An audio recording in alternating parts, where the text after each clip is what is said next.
안녕하세요, 여러분. 형사법을 강의하는 김효범입니다. 자, 우선 현직에 계신 여러분들, 지금 현직에서 일을 하시면서 공부를 하시느라 너무너무 고생이 많으셨고요. 다들 이번 승진 시험에서 좋은 결과가 있으셨으면 좋겠습니다. 물론 이제 설령 이번에 좋은 결과가 좀 바라는 결과를 얻지 못했다 하더라도 여러분들이 쌓아놓은 그 실력은 절대 어디 안 가거든요. 그래서 결국 여러분들한테 다 좋게 돌아올 거라고 생각하고 다시 한번 더 준비를 해주시면 될 것 같아요.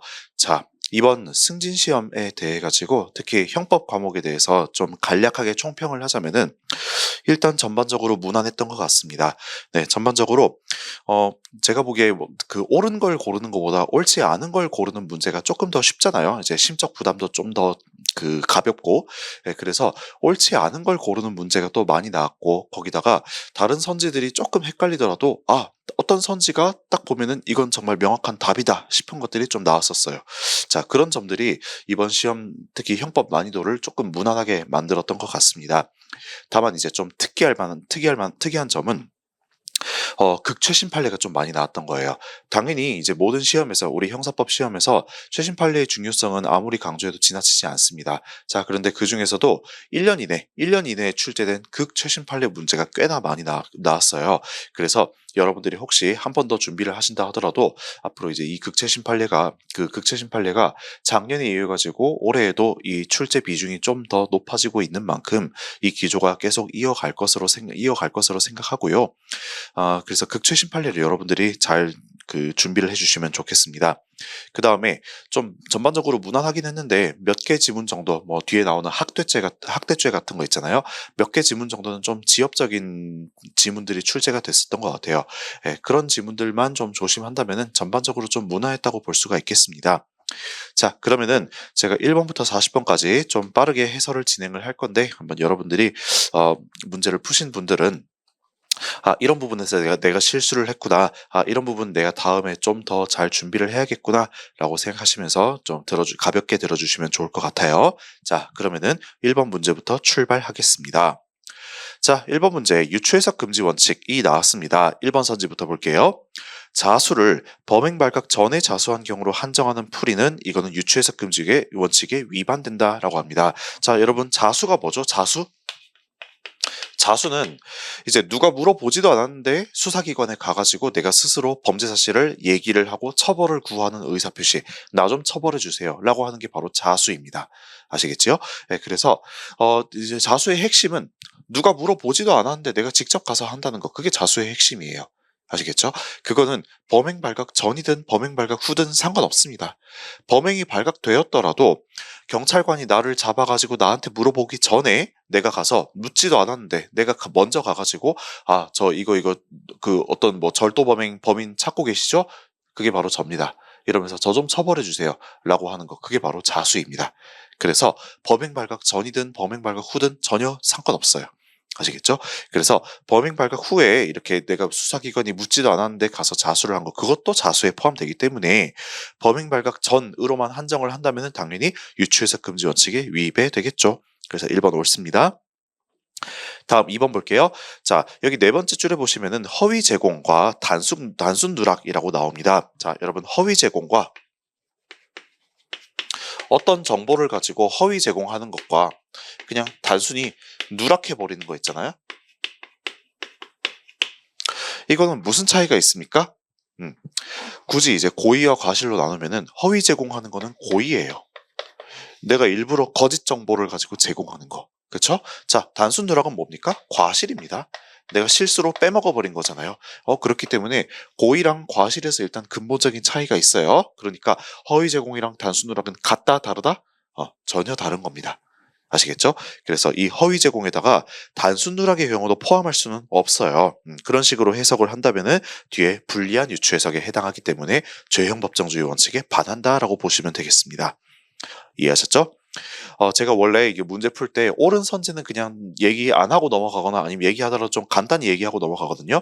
그런데 아무래도 첫 문제기도 하고 또 유추해석 금지 원칙이 워낙에 중요한 파트다 보니까 제가 혹시 이게 또 계속 출제 가능성이 높아서 좀 이렇게 자세히 설명하는 겁니다. 그 다음 3번 지문 한번 볼게요. 법정소동죄 등을 규정한 형법 138에서 법원의 재판에 헌법재판소의 심판을 포함시킬 수 있는지 한번 볼게요. 여러분, 법정소동죄는 말 그대로 법정에서 법원의 재판 중에 소동을 일으키면 처벌을 하는 게 법정소동죄입니다. 아시겠죠? 그러면 그 법원의 재판에 헌법재판소의 심판, 그러니까 헌법재판소에서 심판을 하고 있을 때 소동을 일으키면은 이 법정소동죄로 처벌할 수 있을까 없을까? 그게 문제가 되는 거예요. 근데 여러분, 우리 상식적으로 생각해 봅시다. 이 법원의 재판에 헌법재판소의 심판 포함시켜야겠어요? 말아야겠어요? 당연히 포함시켜야 되지 않을까요? 일반적으로 법원, 특히 그 3심은 모르겠고 1심이랑 2심 법원보다 헌법재판소의 심판이 훨씬 더 중요합니다. 왜? 헌법재판소는 거의 우리나라 대법원과 동급의 최고 사법기관이잖아요. 최고 사법기관이기 때문에 1심이나 2심 법원보다는 헌법재판소의 심판이 훨씬 더 중요하다고 볼 수가 있겠어요. 그러면 만약 3번 선지가 옳잖아요. 이런 불합리한 결과가 발생합니다. 어떤 불합리한 결과냐면은 그냥 일반 법원에서의 1심, 2심에서 소동을 일으킨 사람은 처벌합니다. 그런데 정작 정말 중요한 헌법재판소의 뭐 대통령 탄핵 심판 같은 거 있잖아요. 탄핵 심판에서 법정 소동을 일으키면 그거 처벌할 수가 없게 돼요. 만약 3번 선지가 옳다면. 그럼 되게 결론이 불합리해지잖아. 그렇기 때문에 당연히 법원의 재판에 헌법재판소의 심판도 포함시켜야겠구나라는 결론으로 가게 되죠. 헌법재판소의 심판에서도 소동을 일으키면은 이 법정 소동죄로 처벌되게 됩니다. 이해하셨죠? 그래서 이거는 결코 불리한 확장 해석이다 유추 해석에 해당하지 않기 때문에 죄형 법정주의 위반이 아니다. 3번이 틀렸어요. 그 다음 4번 봅시다. 군형법에서 우리 명예훼손죄의 위법성 조각 사유를 규정한 310조 있잖아요. 형법 310조. 그걸 가지고 군형법상 상관 명예훼손죄에도 적용이 되느냐? 그게 문제가 돼요. 우리 판례는 상관 명예훼손죄에도 이 310조가 유추 적용된다라고 봅니다. 아시겠죠? 네, 그래서 4번 옳고요. 그 다음에 2번 문제 한번 가보겠습니다. 기억선지 볼게요. 자, 이제는 소급표 금지 원칙이 나왔어요. 여러분, 소급표 금지 원칙은 일단 말이 조금 이상합니다. 좀 헷갈립니다, 말이. 자, 소급표를 금지한다는 원칙이잖아. 소급표를 금지한다는 원칙. 그렇다면 소급표 금지 원칙이 적용이 된다는 거는 결국 소급표가 인정이 된다는 거예요? 부정된다는 거예요? 소급표가 부정된다는 의미입니다. 그렇죠? 소급표 금지 원칙이니까 소급표 금지 원칙이 적용이 되면은 소급표가 부정이 되겠죠. 됐죠? 자, 만약에 소급표 금지 원칙이 적용되지 않는다고 하면은 소급표는 인정되겠어요? 부정되겠어요? 그치, 소급표는 인정되겠죠. 저 금지 원칙이 적용 안 된다는 거니까 소급표는 인정되는 것입니다. 그래서 여러분들이 일단 소급표 금지 원칙 들어갈 때는 저 말 자체가 조금 헷갈릴 수 있으니까 요거부터 정리를 하고 들어갈게요. 자, 이 소급표 금지 원칙, 일단 죄형 법정주의 하위 원칙이기 때문에 죄형 법정주의 그 닉값대로 죄와 형벌에 적용이 됩니다. 범죄와 형벌에 적용이 되는 것이에요. 자, 그렇다면은 보완 처분에는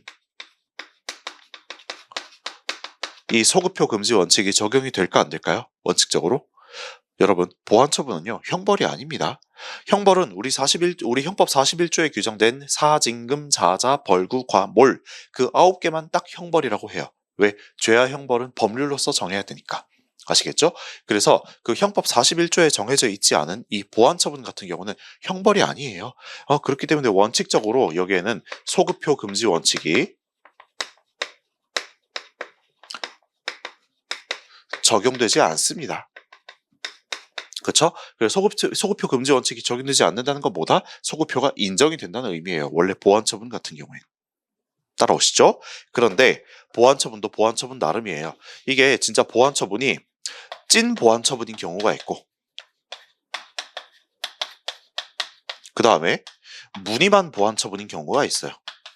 그러니까 뭔가 보완 처분의 탈을 쓰고 있는데 실질적으로는 형벌인 애들, 이게 바로 무늬만 보완 처분인 애들인 거죠.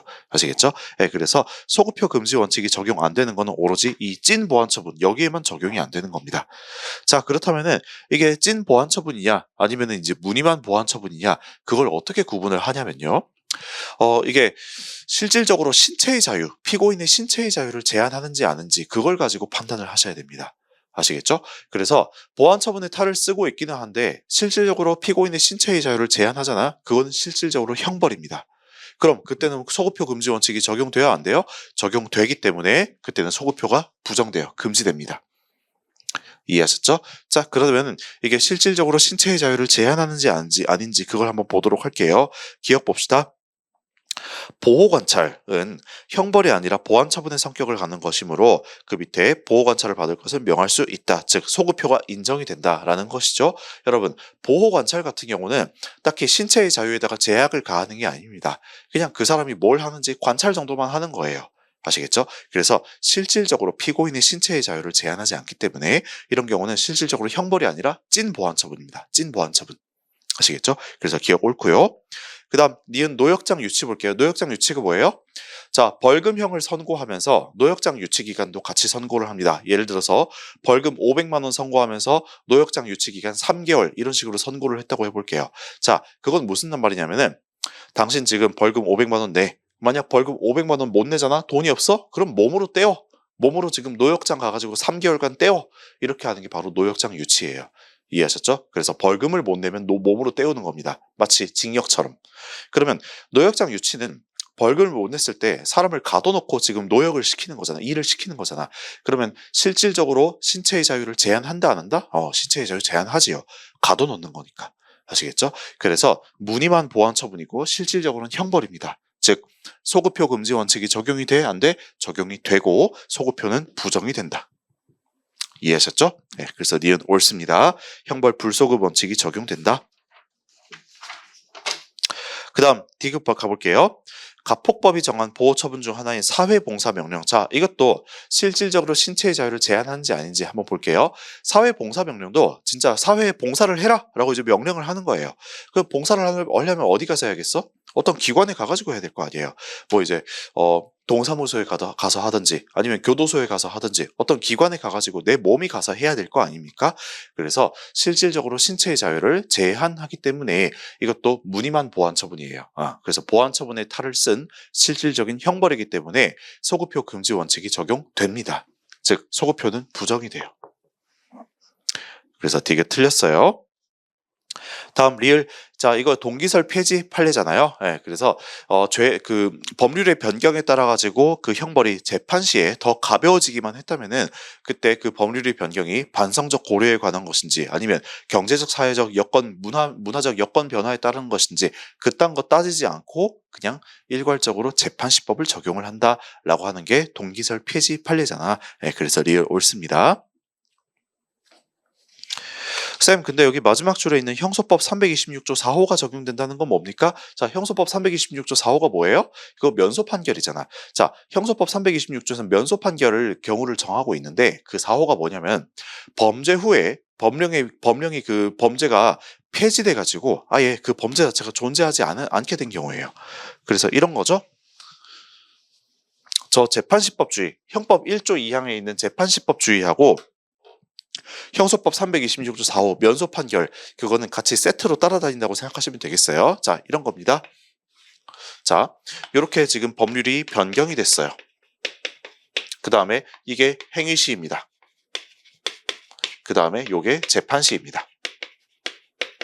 그러니까 행위시법보다 재판시법이 더 가볍게 변했다면은 그때는 우리 형법 1조 2항 즉 재판시법이 적용이 된다라는 게 바로 재판시법주의잖아.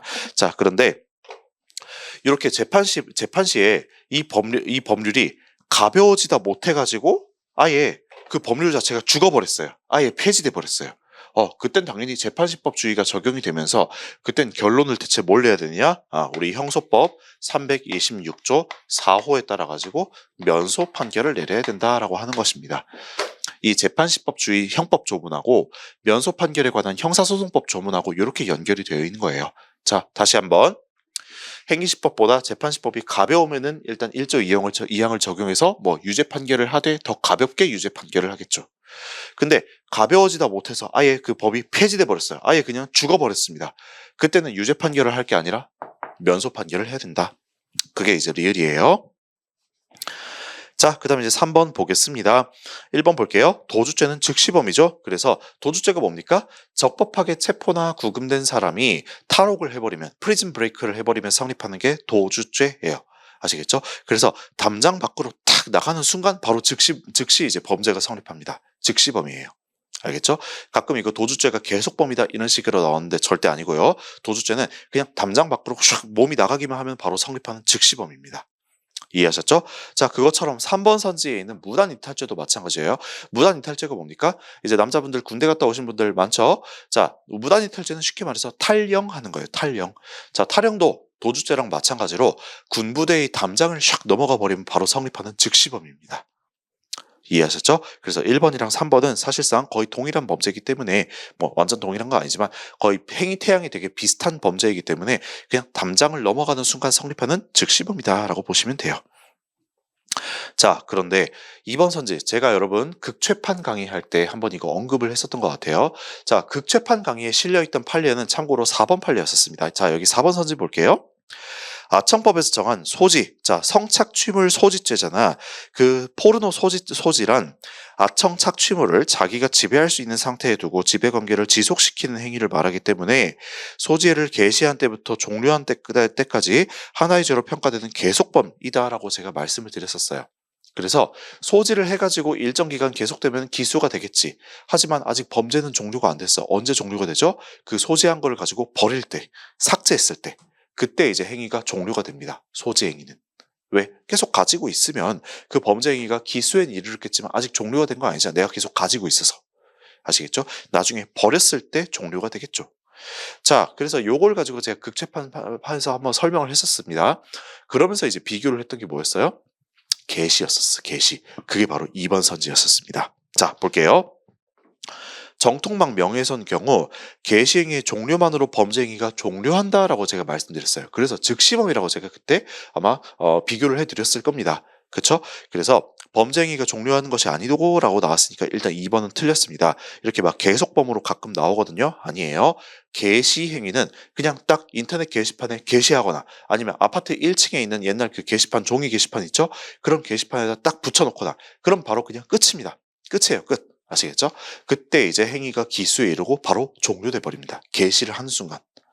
나중에 그걸 뗐을 때에 종료하는 게 아니에요. 그냥 이제 딱 게시하는 순간 바로 종료하는 겁니다. 그래서 소지하고 게시하고 제가 분명히 극최판 강의 때 한번 대조를 해드렸어요. 그래서 이게 나왔습니다. 그래서 2번 이건 즉시범이에요.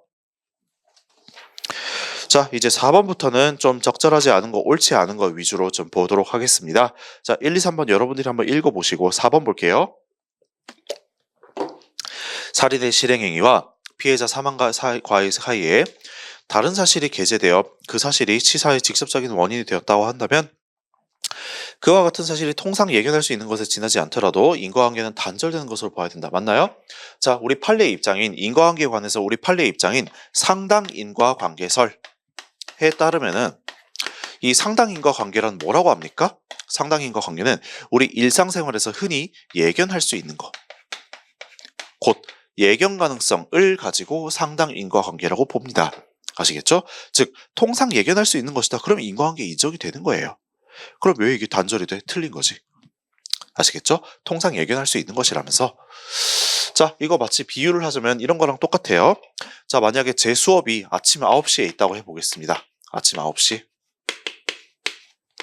자, 그럼 여러분들이 만약에 한 30분 거리에 산다고 해봐요. 여러분 집에서 여기 미래인재 학원까지 도어 투 도어로 30분 정도 걸리는 거리에 산다고 해봅시다. 그럼 여러분들은 수업에 안 늦으려면 최소한 몇 시에 나와야겠어? 최소한 8시 반에 나와야 돼요. 최소한 8시 반에 나와야 되는데 여러분들 중에 만약 어떤 분이 만약에 8시 한 45분에 집에서 출발을 했습니다. 그러면 일단 미래인재까지 오는데 분명히 늦어 안 늦어? 당연히 늦죠. 근데 9시까지 못 와서 늦어놓고 왜 늦었어요? 라고 얘기를 했는데 길이 막혀서 늦었습니다. 라고 하면은 그럼 인과관계가 단절됩니까? 안 됩니까? 당연히 단절 안 되지. 애초에 늦게 나와놓고 왜 늦게 나와놓고 지금 길이 막혔다는 핑계를 댑니까? 자, 4번이 딱 그거예요. 아시겠죠? 자기가 지금 살인 행위를 했잖아. 살인 행위를 해놓고 뭐 다른 인과관계가 지금 개입했습니다. 길이 막혔습니다. 이런 식으로 하면은 그런다고 누가 인과관계를 단절시켜줘요? 그렇지 않잖아. 그러니까 이게 인과관계 단절되지 않고 인정이 되는 겁니다. 됐죠? 자, 5번 되게 쉽습니다. 1번 선지가 답이죠. 갑이 친구 A 살해하려고 독약을 놓아뒀으나 친구 B가 마시게 돼서 사망했어요. 뭐예요? 구체적 사실의 착오 중에서 방법의 착오잖아. 우리 그 사실의 착오 유형 중에서 구사착 중에 방법의 착오니까 여기 다툼이 있으면 판례에 의뢰잖아. 판례는 무슨 소리예요? 법정적 부합설이죠. 이 법정적 부합설에 따르면은 발생 사실에 대해서 고의기수범을 인정을 하라잖아요. 그래서 B에 대해서 살인죄가 성립합니다. 넘어갈게요. 자, 6번 보겠습니다. 적절하지 않은 거 3번 한번 볼게요. 재판 과정에서 소송상 필요한 주장의 증명이나 범죄 혐의에 대한 방어권 행사를 위해서 지금 이제 어쨌든 제출을 해야 되는 그런 상황이에요. 그걸 위해서 개인정보가 포함된 소송 서류나 증거를 법원에 제출하는 행위는 허용된 권한을 초과한 개인정보의 유출이다. 맞나요? 물론 개인정보 유출이 맞긴 해. 그게 이제 구성요건 해당성은 있어요. 하지만 위법성이 조각된다라고 봅니다. 왜? 정당행위잖아요. 사회상규에 위배되지 않잖아. 어쩔 수 없잖아요. 내가 소송상 이기기 위해서 증거를 제출해야 되잖아. 어쩔 수 없이 내가 지금 그 혐의를 벗어나기 위해서 내가 무죄 판결을 받기 위해서 제출을 해야 되는 거잖아. 그쵸? 그런 거니까 위법성이 조각된다라고 봤습니다.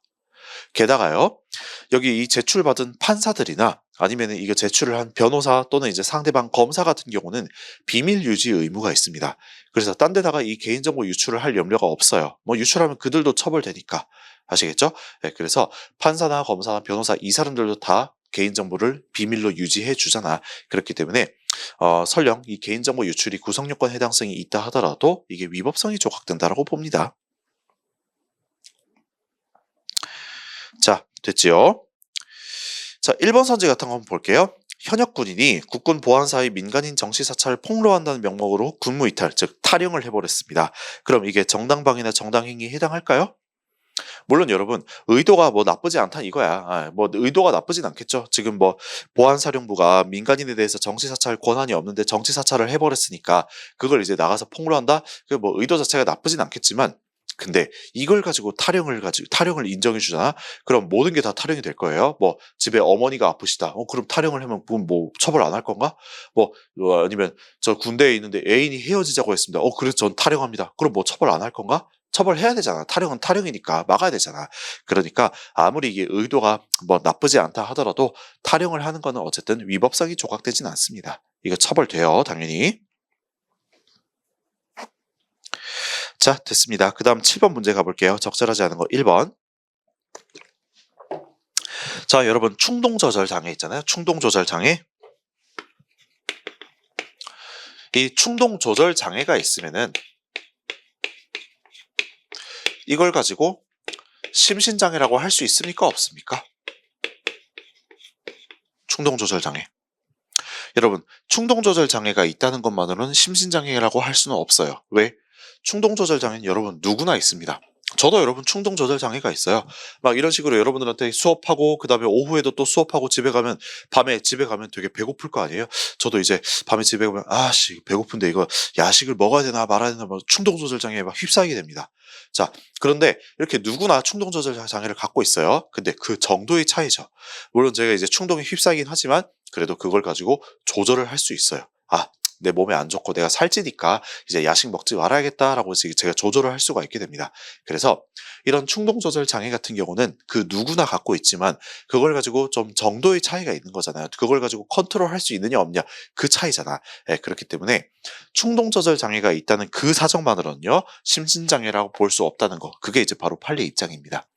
이까지 따라오시죠? 그런데 이례적으로 이 충동 조절 장애가 너무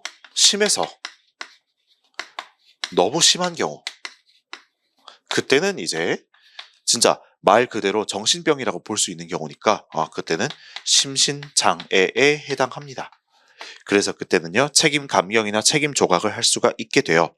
자, 그렇다면 1번 선지 봐봐요. 여기서 충동 조절 장애가 너무나 심해가지고 그야말로 정신병이라 불릴 정도인지 아닌지 그걸 한번 보도록 할게요.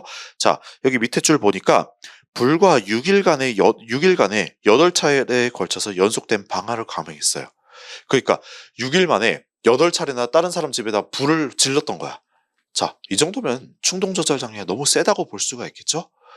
뭐 예를 들어서 한 달에 한 번꼴로 한다. 그 정도면은 뭐 심신장애까지는 아니라고 볼 수 있어요. 하지만 6일 만에 8차례나 지금 불을 질렀어.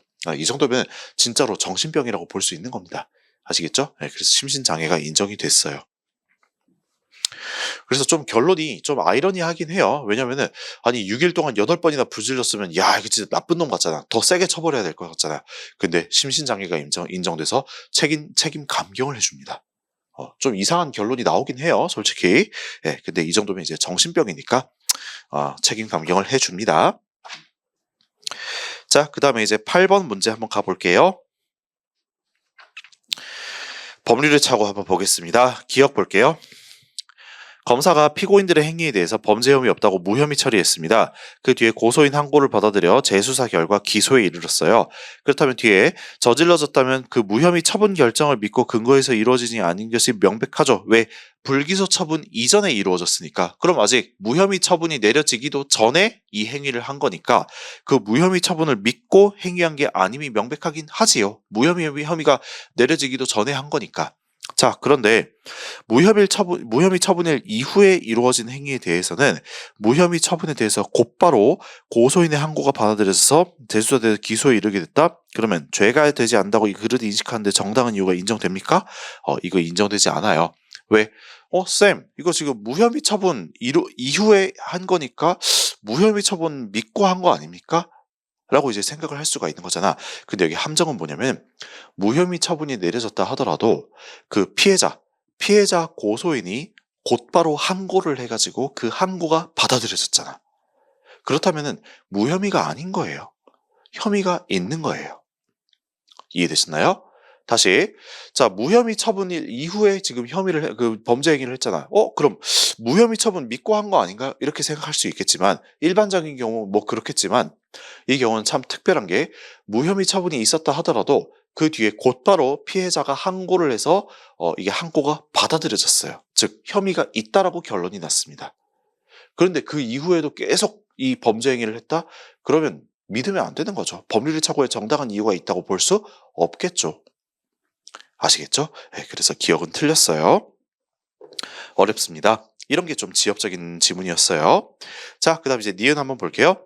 무선기기 수입업자가 무선설비 납품처 직원, 자, 거기다 꺽쇠 표시 한번 해볼게요. 꺽쇠 표시. 무선설비 납품처 직원으로부터 이거 형식 등록 필요 없어요 라고 그런 말만 믿고 이미 무선설비의 형식 승인 받은 다른 수입업자가 있음을 이용해서 동일한 제품 형식 승인 없이 수입 판매한 경우 형법 16조의 법률의 착오에 정당한 이유가 있다. 맞나요? 자, 여러분 이건 마치 그런 거랑 똑같은 겁니다. 자, 그 예를 한번 들어볼게요. 저는 자동차 되게 좋아하거든요. 자, 자동차를 그냥 타시는 분들이 있고, 절대로 자동차를 그냥 원형 그대로 못 놔두시는 분들이 있습니다. 그게 뭐예요? 자동차 튜닝이잖아, 튜닝.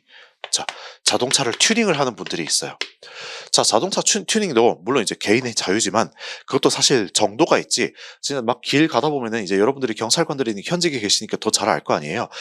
길 가다 보면은 진짜 막 눈살을 찌푸릴 정도로 자동차 튜닝을 과하게 하신 분들이 있습니다.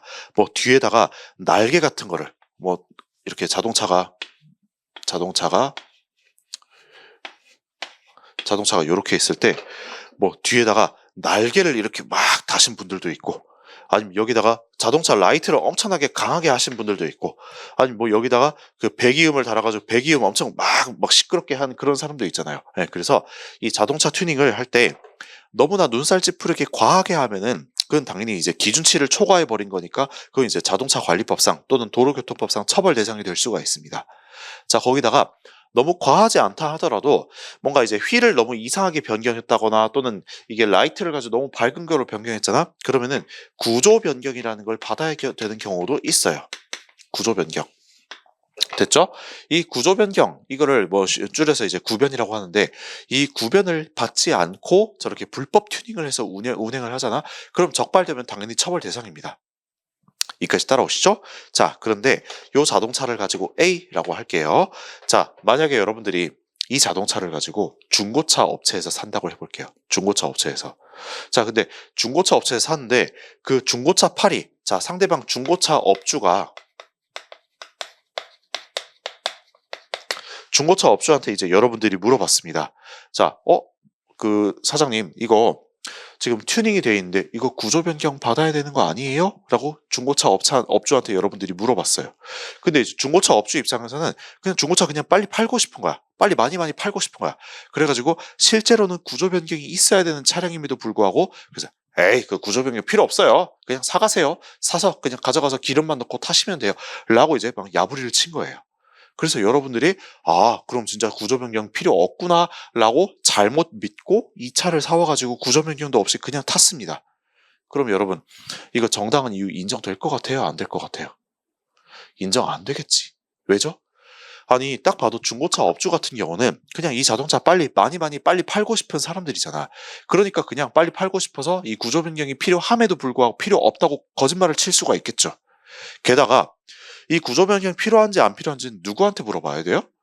이 도로관리공사 직원한테 물어봐야 될 거 아니에요. 아니면 최소한 그 운전면허 시험장 직원이라든가 아니면 좀 그 제대로 된 공무원한테 물어봐야 될 거 아닙니까? 그렇죠? 아니면 경찰에다 물어보든가. 맞죠? 그래서 이런 걸 물어볼 거면은 경찰한테 또는 공무원한테 물어봤어야지 이걸 가지고 중고차 업주한테 물어보면 이게 제대로 된 사람한테 물어보는 거예요? 뭐 중고차 업주를 제가 비하할 생각은 없습니다. 근데 아무래도 이걸 가지고 팔기 위해서 구조 변경이 필요함에도 불구하고 필요 없다고 거짓말 치는 사람들이 있기 때문에 이걸 제가 말을 하는 거예요. 아시겠죠? 그러니까 이 중고차 업주의 말을 믿은 거 그거는요 정당한 이유가 인정되지 않습니다. 이해되셨죠? 물론 이건 제가 예시를 든 거예요. 자, 절대 제가 비할 의도는 당연히 없습니다. 자, 그 다음에 여기 니은 봐봐요, 니은. 자, 그걸 듣고 여러분들 이거 보시면 좀 이제 달라 보일 거예요. 자, 읽어볼게요. 무선기기 수입업자가 업자가 여러분들이 꺽쇠 친 부분이죠. 무선설비의 납품처 직원. 그럼 그 납품처 직원으로서도 이 무선설비를 빨리빨리 납품을 하고 싶을 거 아니에요. 그러니까 여기 뒤에 형식 승인이 필요함에도 불구하고 형식 승인 필요 없다고 막 야부리를 친 겁니다. 아시겠죠? 그럼 그거 믿으면 돼? 안 돼? 믿으면 안 되겠지. 적어도 이제 어디다 문의를 해야 돼? 공무원한테 문의를 해야 될 거 아니에요. 그러니까 이런 경우는 정당한 이유가 없습니다. 아시겠죠? 다시 말씀드리지만 제가 중고차 그 판매하시는 분들을 절대 비하할 의도가 있는 건 절대 아니에요. 예시를 든다면 이제 그렇다는 겁니다. 자, 그 다음에 디귿 리얼 넘어갈게요. 여러분들이 읽어보시기 바라겠습니다. 자, 이제 9번 문제 한번 가볼게요. 자, 9번, 1, 2, 3번 여러분들이 한번 읽어보시고 4번 산지 한번 보겠습니다. 자, 담배 제조업 허가 없이 전자장치를 이용해서 흡입할 수 있는 니코틴이 포함된 용액을 만든 경우 담배사업법에 위임을 받은 기재부가 다 전자담배 제조업에 관한 허가 기준을 마련하지 않고 있다면 그럼 그동안 관련 담배 제조업에 관한 허가 기준 이미 마련되어 있지만 아직 전담 제조업 허가 기준이 마련되어 있지 않은 거야. 그러면 담배 제조하는 사람 입장에서 전담 제조업에 관한 허가 기준이 없으니까 그냥 막 만들어도 되겠다. 이러면 돼요, 안 돼요? 당연히 안 되겠죠. 왜? 전담이든 관련 담배든 어쨌든 똑같은 담배잖아. 담배기 때문에 기준이 좀 정해져 있을 거예요. 어떻게? 니코틴 허용 기준은 어느 정도까지. 그 다음에 뭐 발암물질 허용 기준은 어느 정도까지. 이런 것들이 공유되는 부분이 분명히 있을 겁니다. 그런데 지금 관련 담배 허가 기준만 있지 전자담배 허가 기준이 없기 때문에 전자담배 허가 기준 없으니까 니코틴 수치 최대로 해야겠다. 뭐 이렇게 하면 절대 안 된다는 거죠. 아시겠죠? 그래서 어쨌든 담배라는 거를 공유하고 있기 때문에 전자담배에 대한 허가 기준이 없다 하더라도 어쨌든 니코틴 수치를 일정 이상 넘으면 안 되고 발암물질 수치 일정 이상 넘으면 안 되고 이런 것들이 지켜져야 된다는 겁니다. 아시겠죠? 그래서 그 법 준수를 요구할 수 있어요. 그 다음에 그 법 준수 안 하잖아? 그러면 처벌을 할 수 있습니다. 즉 처벌을 하는 것이 위법하지 않다라는 거예요. 알겠죠? 근데 4번에 보니까 처벌을 하는 게 위법하다라고 나와 있잖아. 그럼 틀린 거지요. 왜? 법 준수를 요구하는 게 옳기 때문에. 자, 그래서 4번이 틀렸어요. 자, 그 다음에 10번 문제 가보겠습니다. 적절하지 않은 거 1번. 자, 강도죄와 준강도죄. 여러분 이거 준강도죄 같은 경우는 미수범 처벌 기준이 어떻게 됩니까? 처벌 기준? 절취행위의 기수미수를 가지고 처벌을 합니까? 아니면 폭행 협박의 기수미수를 가지고 처벌해요?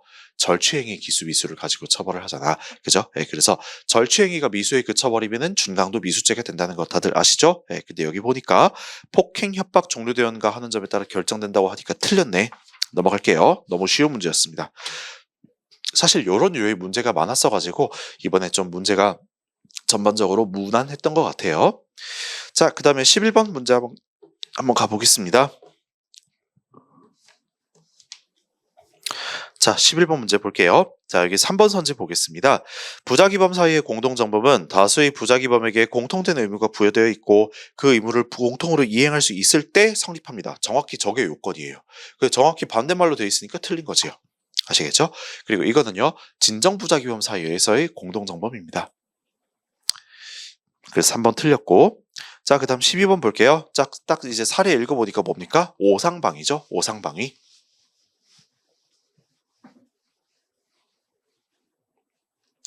자, 오상방위가 뭡니까? 위법성 조각 사유의 전제 사실에 관한 착 5잖아요. 그래서 위전 착에 대한 학설을 여러분들이 알고 계셔야 이거를 풀 수 있었습니다. 아시겠죠? 자, 위전 착에 관한 학설은요, 이런 게 있습니다. 먼저 고의설이라는 게 있고, 그 다음에 소극적 구성요건 요소 표지 이론이라는 게 있고요. 그 다음에 책임설이라는 게 있습니다. 따라오시죠? 자, 그 다음에 하나 더 판례 입장이 있죠. 판례 입장. 자, 고의설은 여러분 엄격 고의설이라는 거랑 그 다음에 제한적 고의설이라는 걸로 나누게 됩니다. 그 다음 소극적 구성요건 표지 이론, 그거는 이제 이제 그 범죄의 성립 요소를 구성요건 해당성, 위법성, 책임 3요소로 보는 게 아니라 오로지 구성요건 해당성이랑 책임의 양대 요소, 두 가지 요소로만 보는 게 소구요표잖아요. 그렇기 때문에 조금 결이 다르고, 자, 책임설 같은 경우는 이제 엄격 책임설로 나뉘고, 역시 위에 나와 있는 고의설이랑 마찬가지로 제한적 책임설로 또 나뉘게 됩니다. 그 다음에 이 제한적 책임설은 또 두 개로 나누게 돼요. 어떤 거? 유추적용설. 그 다음 마지막으로 법효과 제한설.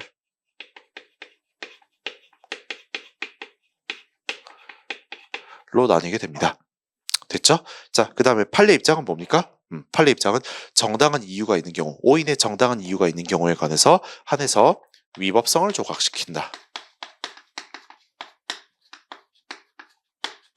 라고 합니다. 자, 그러면 이제 판례 입장은 받고 위에 나와 있는 학설의 결론부터 볼게요. 결론은 되게 쉽습니다. 일단 그 하나 빼놓고 전부 다 결론은 과실범이에요. 과실범.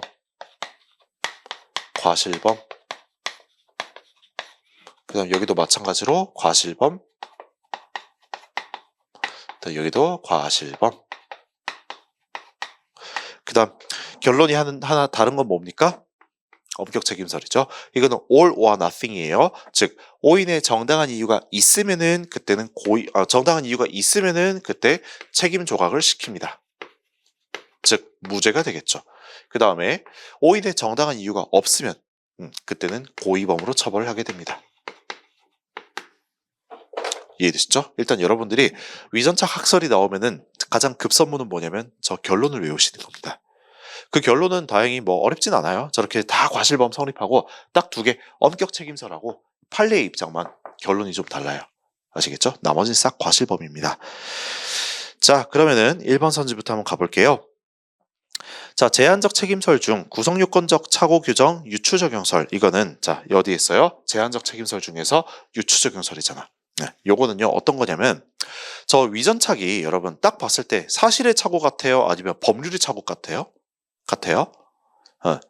자, 사실의 착오는 내 오감이 잘못하는 거죠. 내가 잘못 보는 거, 내가 잘못 듣는 거, 너 잘못 만지는 거, 그게 이제 사실의 착오잖아. 그 다음 법률의 착오는 뭡니까? 내 오감은 잘못한 게 없어. 내 오감은 제대로 봤고 잘못한 게 없는데 내가 뇌피셜을 잘못 돌려가지고 실제로 범죄가 성립하는 건데 내가 멋대로 범죄 성립 안 하는 걸로 잘못 생각한 거. 그게 바로 이제 법률의 착오잖아요. 그런데 위전착 같은 경우는 좀 되게 애매해요. 왜? 사실의 착오라고 보기에는 구성요건 사실에 관해서 착오를 한 게 아니야. 정당방위에 관해서 착오를 한 거니까. 그쵸? 구성요건 사실에 대해서 착오를 한 게 아니야. 또 법률의 착오에 보기에는 내가 뇌피셜을 잘못 돌린 게 아니라 어쨌든 잘못 본 거잖아. 오상방이라서. 그래서 뇌피셜을 잘못 돌린 게 아니라 잘못 본 거기 때문에 이게 법률의 착오라고 보기도 되게 애매해요. 아시겠죠? 네, 그래서 이 책임설 중에서요. 이 제한적 책임설은 공통점이 뭐냐면 저 위전착을 가지고 사실의 착오라고도 보지 않고 법률의 착오라고도 보지 않습니다. 그냥 이거는 제3의 착오라고 봐요. 위전착을 사실의 착오도 아니고 법률의 착오도 아닌 제3의 착오라고 봅니다. 뭐랑 달리 위에 나와 있는 엄격 책임설이랑 달리 엄격 책임설은 위전착을 가지고 그냥 법률의 착오라고 봅니다. 그래서 형법 16조가 적용이 된다고 봐요. 형법 16조가 적용이 되니까 어떻게 해야 돼? 그때 이런 결론이 나오는 겁니다. 오인의 정당한 이유가 있으면 그때 책임이 조각되고 오인의 정당한 이유가 없으면 고의범이 성립하는 것이고 그래서 엄격 책임설은 형법 16조가 다이렉트 적용이 된다고 보면 돼요. 하지만 제한적 책임설은 애초에 위전착을 가지고 법률의 착오라고 보지 않아 그냥 제3의 착오라고 보는 거예요. 자, 그래서 결국 어떻게 해결하느냐 그게 중요하겠죠? 이 유추적용설은 이거 어떻게 해결하느냐? 이게 사실의 착오는 아니지만 어쨌든 위전착도 내가 잘못 본 거지 않느냐? 잘못 본 거지 않느냐? 그래서 사실의 착오랑 되게 유사하다. 그러니까 사실의 착오 규정을 유추적용하자라고 하는 게 바로 유추적용설이에요. 그럼 사실의 착오 규정이 뭡니까? 그게 우리 형법 13조 그리고 형법 15조 1항이죠. 그렇기 때문에 사실의 착오 규정을 유추적용해서 고의를 조각시키자라고 합니다. 즉 과실범이 성립한다라고 해요. 그럼 거기서 고의를 조각한다는 거 어떤 고의겠어? 불법 고의를 조각한다는 겁니다. 이해하셨죠? 네, 근데 1번 선지 보니까 여기 뒤에 유추적용설은 불법 고의, 고의불법이나 불법 고의나 똑같은 말입니다. 고의불법은 인정합니까? 아니, 고의불법 탈락시킨다고 했잖아. 왜? 사실의 착오 규정을 유추적용해가지고. 됐죠? 그 뒤에 고의불법 인정하나 책임고의를 부정한다? 그거는 여기 제한적 책임설 중에서 법효과 제한설의 입장입니다. 그 다음 2번 볼게요. 이 사례의 착오를 형법 16조의 법률의 착오로 보는 엄격 책임설. 네, 거기까지는 맞습니다. 아까 말했죠, 제가. 엄격 책임설은 위전착을 가지고 법률의 착오로 봐요. 뇌피셜을 잘못 돌린 거라고 봅니다. 그때 갑의 착오에 정당한 이유가 있는 경우 상해죄의 구성요건적 고의가 조각돼서 상해죄가 성립하지 않는 것으로 본다? 아니요. 정당한 이유가 있으면 책임을 조각시킨다라고 했죠. 네, 그래서 2번 틀렸고 다음 3번 이 사례에서 법효과 제한 책임설은 갑에게 상해죄 구성요건 해당성과 위법성은 인정하나 책임을 부정한다. 자, 책임을 부정한다는 게 말이 뭡니까? 책임 고의를 부정한다고 해요. 그래서 법효과 제한설은요. 여기에서 고의불법은 인정해. 위에 나와 있는 유추적용설이랑 달리 불법 고의, 고의불법은 인정합니다. 하지만 왜 과실범이 성립하냐면은 책임 고의가 부정된다라고 해요. 아시겠죠? 쌤. 책임 고의가 부정이 되면 책임이 없는데 왜 그게 무죄가 아니라 과실범이 성립합니까? 거기까지는 묻지 마세요. 거기로 가잖아? 그건 진짜 그럼 학자의 영역입니다. 아시겠죠? 네, 그것까지는 묻지 말고 그냥 여러분들 이렇게 생각하세요. 책임 고의가 없으니까 과실범이다. 책임 고의가 없으니까 책임도 부정되고 과실범이 성립한다. 라고만 아시면 됩니다. 아시겠죠? 네, 그래서 1번 선지하고 3번 선지는 결국 같은 말이에요. 근데 법효과 제한 책임설에 관련된 것입니다. 어쨌든 3번이 옳고요. 자, 그 다음에 4번 볼게요. 이 사례에서 소극적 구성요건 요소는 이런, 자, 이게 소구요표죠. 소구요표. 이거는 갑의 착오에 정당한 이유가 있는 경우 위법성 인식이 결여되어 상해죄가 성립하지 않는 것으로 본다. 그건 여러분 엄격 책임설에 관련되는 것입니다. 책임 조각된다는 거예요. 그런데 이 소극적 구성요건 요소는 이론은 갑의 착오가 있는 경우 있잖아. 그때는 아예 불법 고의 자체가 그냥 조각이 된다라고 봅니다. 아시겠죠? 그래서 과실범이 성립하는 거예요. 아까 제가 여기 하나 안 썼네. 소구유표 같은 경우 여기도 이제 과실범이 성립합니다. 다만 불법 고의가 조각된다는 점은요. 이 소구유표하고 밑에 나와 있는 유추적용설 요거하고 똑같아요. 불법 고의가 조각된다는 거. 왜? 13조 우리 형법 13조하고 형법 15조 1항에 있는 사실의 착오 규정이 적용이 되니까. 근데 이 차이가 뭐예요?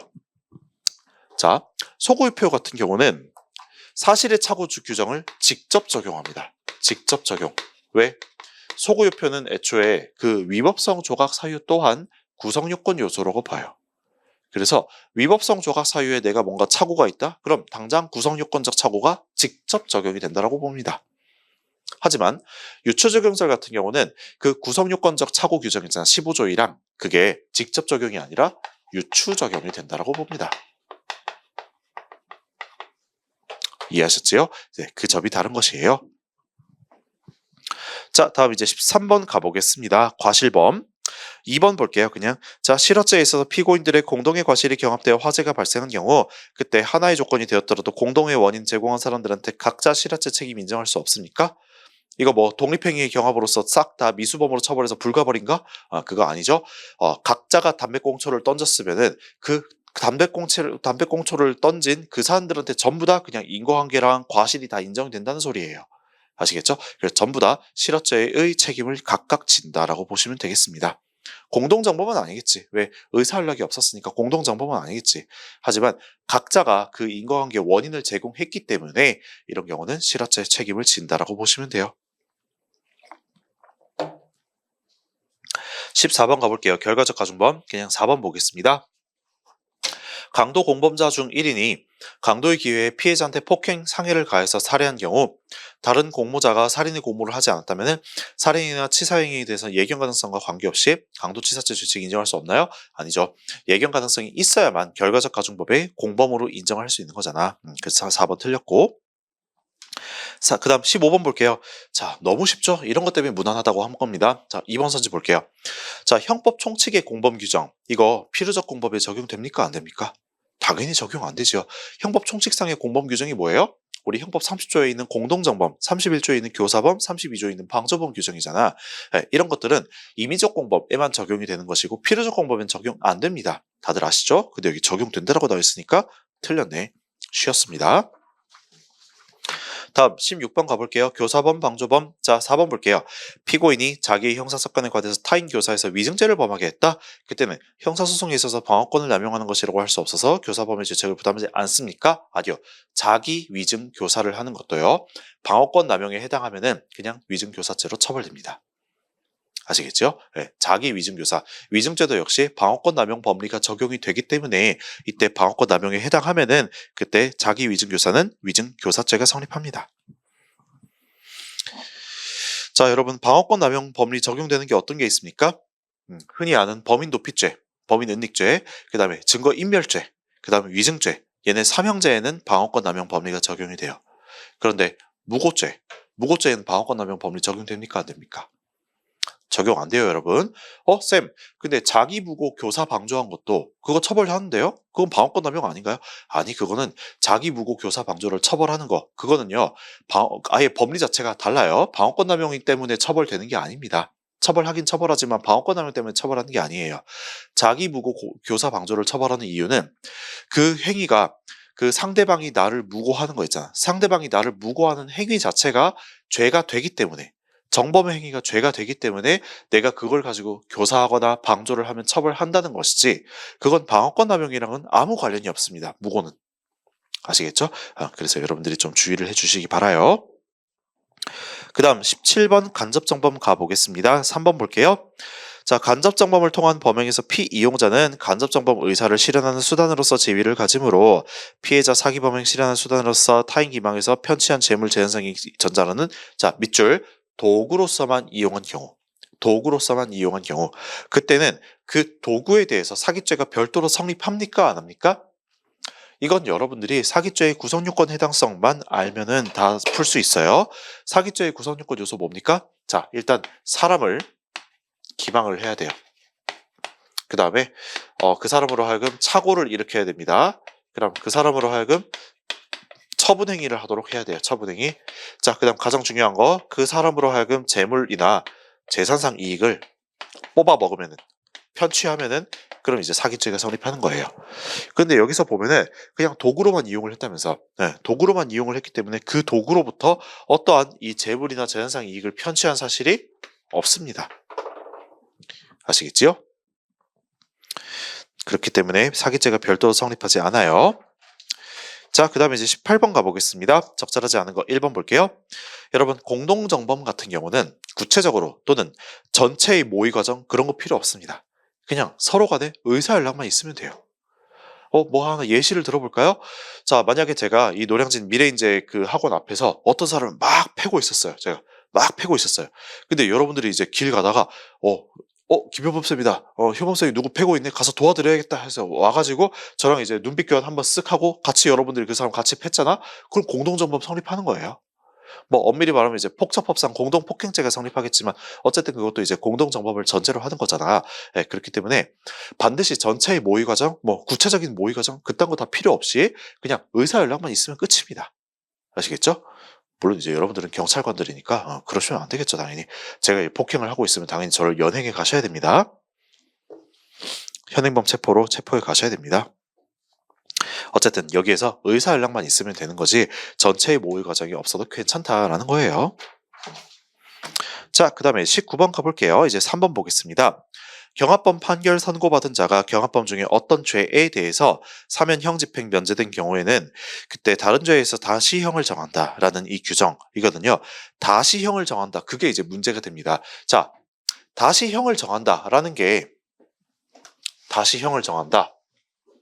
이게 처음부터 다시 재판을 하라는 얘기일까요? 아니면은 그냥 형벌을 정하는 단계에서 그냥 다시 시작을 하라는 걸까요? 절대로 여러분 다시 형을 정하라는 거는 처음부터 재판하라는 의미가 아닙니다. 자, 재판하는 게 뭐가 있어요? 자, 예를 들어서 수사를 하고 그 다음에 기소를 하고 그 다음에 이제 공판기일을 열겠죠? 공판기일을 열고 그 다음 뭐 증거조사를 하고 또 피고인 신문도 하고 그 다음 판결 선고를 하고 그 다음에 이제 판결 확정이 되는 거잖아요. 자, 확정이 될 때 비로소 이제 형벌이 정해지게 됩니다. 이해되셨죠? 자, 그렇다면 저기서 말하는 다시 형을 정해라 라는 거 있잖아요. 자, 요 단계만 다시 하라는 걸까? 아니면 아예 앞부분부터 다시 처음부터 다시 리셋하고 다시 하라는 걸까? 당연히 여러분 이 단계만 다시 하라는 겁니다. 아시겠죠? 저 단계만 다시 하라는 거예요. 뭐하러 저거를 다시 형을 정하라고만 했는데 그 뭐하러 저걸 처음부터 다시 해. 그냥 문헌 그대로 말 그대로 형을 정하라고 하니까 형벌만 다시 정하면 되는 거예요. 아시겠죠? 근데 여기 뒤에 보니까 심판을 다시 해라. 그럼 아예 처음부터 다시 하라는 의미거든. 공판기일 다시 열어가지고 증거조사하고 피고인 신문하고 사실관계를 다시 파악해라. 그 얘기거든요. 네, 근데 그럴 필요는 없습니다. 심판을 다시 하는 게 아니에요. 형벌만 정하면 됩니다. 자, 이제 20번 볼게요. 형벌에 관한 거. 틀린 것만 보겠습니다. 좀 짜잘하게 나왔죠? 솔직히 형벌론 이런 거 나오면은 그냥 여러분들이 틀리셔도 좀 무방하다고 생각해요. 근데 여러분 당연히 이제 그 숫자만 정리를 해가지고 외워두시면 가장 좋겠지요. 자, 기억 볼게요. 징역은 수형자를 교정시설에 수용해서 집행하며 정해진 노역에 복무하게 하는 것을 내용으로 하는 형벌로서 행상이 양호해서 뉘우침이 뚜렷한 때에는 무기형 15년 아니에요. 무기형은 20년입니다. 무기형은 20년, 유기형은 형기의 3분의 1이 지난 후에 행정처분으로 가석방을 할 수 있다라고 합니다. 이해하셨죠? 자, 그 다음 D급 가볼게요. 벌금은 5만 원 이상이지만 감경하는 경우에는 5만 원 미만으로 할 수 있으며 확정일로부터 15일 아니에요. 30일 이내에 납입해야 됩니다. 왜? 벌금 액수가 좀 많은 경우 있잖아요. 그때 배려해 준 겁니다. 벌금 액수가 막 이제 몇 천만 원 이렇게 될 때, 그때는 이제 실질적으로, 현실적으로 그 몇 천만 원을 2주 만에, 15일 만에 준비할 수는 없어요. 적어도 한 달은 줘야지. 그래서 30일 이내에 납입해야 된다. 아시겠죠? 네. 21번 학대죄부터 한번 봐볼게요. 그냥 2번 선지 보겠습니다. 학대죄는 자기의 보호 감독을 받는 사람에게 육체적으로 고통을 주거나 차별 대우하는 행위가 있음과 동시에 범죄가 완성되는 상태범 또는 즉시범이라 할 것이고 뭐 여기까진 맞아요. 일단 여러분 학대죄 같은 경우는 일반적인 폭행죄랑은 다르게 진짜 가혹행위나 좀 사람을 괴롭히는 행위 있잖아요. 그 정도가 돼야 이제 학대죄가 성립할 수 있습니다. 폭행죄보다 좀 더 이제 엄격한 구성 요건이에요. 진짜 괴롭힐 정도가 돼야 됩니다. 자, 그래서 상태범 또는 즉시범이라 할 것이고 수십 회에 걸쳐 계속되는 일련의 폭행 행위가 있었더라면 그럼 그중 친권자로서의 징계권의 범위에 속해서 위법성이 조각되는 부분이 있더라도 그 부분을 따로 떼서 무죄 판결을 할 수 없다. 맞나요? 자, 이게 일종의 그 좀 형법, 실체법이랑 공판 범위가 합쳐져서 나온 판례라고 생각을 해요. 그래서 아마 제 생각에 일반 채용 시험에는 좀 내기가 좀 껄끄러운 판례인데 아무래도 이제 여러분들은 공판 시험에도 공부를 하셨으니까 이 문제가 나온 것 같습니다. 자, 만약 친권자로서의 징계권 범위에 속해서 위법성 조각되는 부분이 있다? 그럼 당연히 그 부분을 따로 떼서 무죄 판결을 할 수가 있어요. 여러분 위법상이 조각되는 부분이 있음에도 그걸 따로 떼서 무죄 판결을 못 하잖아. 그러면은 이건 너무 피고인한테 불리할 거 아닙니까? 네, 그래서 따로 떼가지고 무죄 판결을 얼마든지 할 수 있다라고 보시면 되겠어요. 네, 그래서 2번이 틀렸습니다. 다음 22번 볼게요. 1번부터 보겠습니다. 협박죄는 자연인뿐만 아니라 법인도 협박죄의 객체가 될 수 있다. 맞나요? 제가 아마 예전에 승진 강의 그 문제풀이 할 때 여러 번 수차 강조를 했었을 거예요. 협박죄의 피해자 있잖아요. 협박죄의 피해자이자 협박죄의 객체, 법인은요, 절대로 될 수가 없습니다.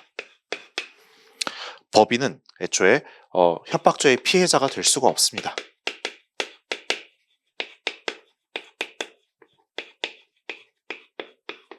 아시겠죠? 그러나 법인이 협박죄에서 이런 거엔 들어올 수 있어요. 예를 들어가지고 갑이라는 사람이 A라는 사람한테 협박을 했다고 합니다. 뭐라고 협박을 했냐면은 야, 너네 회사 망하게 할 거야.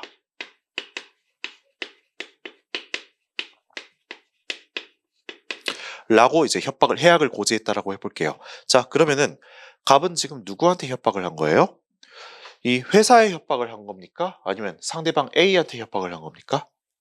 아까 말했죠. 법인은 절대로 협박죄의 피해자, 협박죄의 상대방, 협박죄의 객체 다 똑같은 말이에요. 피해자, 상대방, 객체 똑같은 말이에요.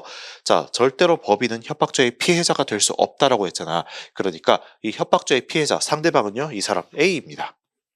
아시겠죠? 그런데 여기에서 지금 해약의 고지 대상이 된 객체 있잖아요. 객체라기보다 해약의 고지의 대상이 된 거. 예, 여기 이 제3자에는 이 법인도 들어갈 수가 있어요. 아시겠죠?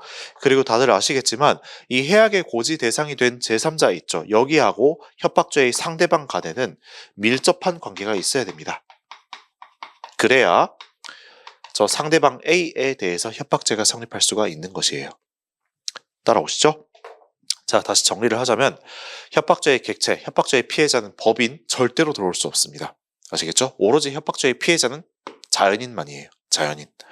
대신에 법인은 어디에 들어올 수 있냐면은 이 해약의 고지 대상이 된 제3자 여기에는 법인이 들어올 수 있어요. 하지만 이게 협박죄의 상대방은 아니잖아. 그러니까 이 제3자하고 상대방 간에는 밀접 관련이 있어야 되는데 이 밀접 관련이 있는 제3자에는 법인이 들어올 수가 있다라고 보시면 되겠습니다. 하지만 저건 협박죄의 객체는 아니다. 이해되셨죠? 그럼 선생님, 명예훼손죄 같은 경우는 명예훼손죄의 피해자에 법인 들어올 수 있나요? 없나요? 네, 법인 들어올 수 있어요. 명예훼손죄는. 죄마다 다릅니다. 모든 범죄의 피해자의 법인이 들어올 수 없다. 이건 절대 아니고요. 협박죄의 피해자의 법인이 들어올 수 없다는 거예요. 명예훼손죄의 피해자에는요. 법인 들어올 수 있다라고 판례에서 딱 못 박아두고 있습니다. 아시겠죠? 자, 그래서 1번 틀렸고 다음 2번. 피고인이 피해자와 술 마시던 중 화가 나서 횟집 주방에 있던 회칼 2자루 들고 나와서 자기가 죽어버리겠다고 자해하겠다고 했어요. 협박죄 성립합니까? 안 합니까? 이런 경우는 협박죄 성립한다라고 봐요. 왜? 회칼 딱 봐도 얼마나 무서워. 상대방으로 하여금 공포심을 일으키기에 충분하지요. 설령 그게 상대방을 찌르겠다가 아니라 나 자신을 이제 찌르겠다, 나 자신을 자해하겠다라고 해도 어쨌든 그 회칼을 보여줬다는 사실 자체가 매우 좀 해악의 고지가 됩니다. 자, 근데 이거랑 대조적으로 면도칼을 가지고 자기가 자해하겠다 했어요. 그럼 이거 상대방에 대해서 협박죄 성립합니까? 안 합니까? 면도칼은 성립 안 합니다. 아시겠죠? 제가 보기에 회칼이랑 면도칼의 차이예요. 회칼 40미 정도가 되면은 이제 상대방한테 공포심 일으키기에 충분하니까 이거는 협박죄가 성립합니다. 자, 그 다음에 3번 넘어가시고 4번 볼게요. 협박죄는 침해범인가요? 아니에요. 이거는 다수설의 입장입니다. 판례는 뭐라고 해요? 협박죄는 위헌범이라고 해요. 그 중에서도 추상적 위헌범인지 구체적 위헌범인지 그거는 이제 확실하지 않은데 어쨌든 판례는 위헌범이라고 합니다. 근데 다툼이 있으면 판례에 의하라면서 위헌범이죠. 틀렸습니다. 그래서 언제 기수에 이릅니까? 공포심이 들 만한 해악의 고지를 상대방한테 했고 그 상대방이 딱 의미를 인식을 했잖아? 그럼 바로 기수가 되는 거예요. 실제로 공포심을 느꼈는지 안 느꼈는지 그런 건 상관이 없습니다. 아시겠죠? 그래서 4번 틀렸어요. 다음 23번 볼게요. 체포감금죄 볼게요. 일단 여러분 체포감금죄 같은 경우는 대표적인 계속범입니다. 계속범. 자, 계속범이라는 거는 무슨 뜻이겠어요? 그 범죄의 기수 시기하고 그 범죄 행위의 종료 시기하고 일치한다 안 한다? 일치하지 않습니다. 이해되셨습니까? 그럼 체포죄나 감금죄 같은 경우는 언제 그 범죄가 기수에 이릅니까? 체포죄나 감금죄는요, 일시적으로 그 사람을 묶었다고 또는 일시적으로 그 사람을 방에 가뒀다고 해가지고 바로 성립하는 게 절대 아니에요. 일시적으로 가둔 데 그친다면은 그건 체포 미수죄 또는 감금 미수죄에 해당합니다. 자, 기수범이 성립하려면 시간적 기소, 계속이 있어야 돼요. 시간적 계속. 아시겠죠? 일시적으로 묶어서는 절대 체포죄 기수가 안 되고 좀 묶은 다음에 어느 정도 시간이 지나야만 체포죄 기수가 됩니다. 감금죄도 마찬가지. 감금죄도 일시적으로 잠깐 가뒀다고 해가지고 이게 기수가 되는 게 아니라 가둔 뒤에 일정 정도의 시간적으로 뭔가 시간이 좀 흘러야 이게 감금죄 기수가 되는 것이에요. 하지만 그 행위가 아직 종료된 건 아닙니다. 언제 종료가 되죠? 그 사람을 풀어줬을 때. 아시겠죠? 그러니까 계속범이라는 거예요. 체포감금죄는. 자, 그래서 1번 선지 딱 보면 나오잖아요. 체포죄는 계속범으로서 체포행위에 확실히 사람 신체 자유를 구속한다고 있을 정도의 시간적 계속이 있어야 된대요. 근데 그게 아니라 일시적으로만 묶었다? 그거는 미수범이 성립합니다. 아시겠죠? 자, 그 다음 2, 3번 넘어가시고 그 다음 4번 선지 볼게요.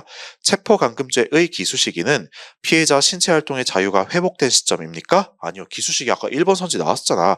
자, 1번 선지가 나왔으니까 이제 여러분들이 4번 선지하고 딱 모순이라는 걸 바로 잡아내셨어야 됩니다. 아시겠죠? 네, 그래서 기수 시기는 언제나 시간적 계속이 있는 데다라고 해요. 그래서 4번 틀렸습니다.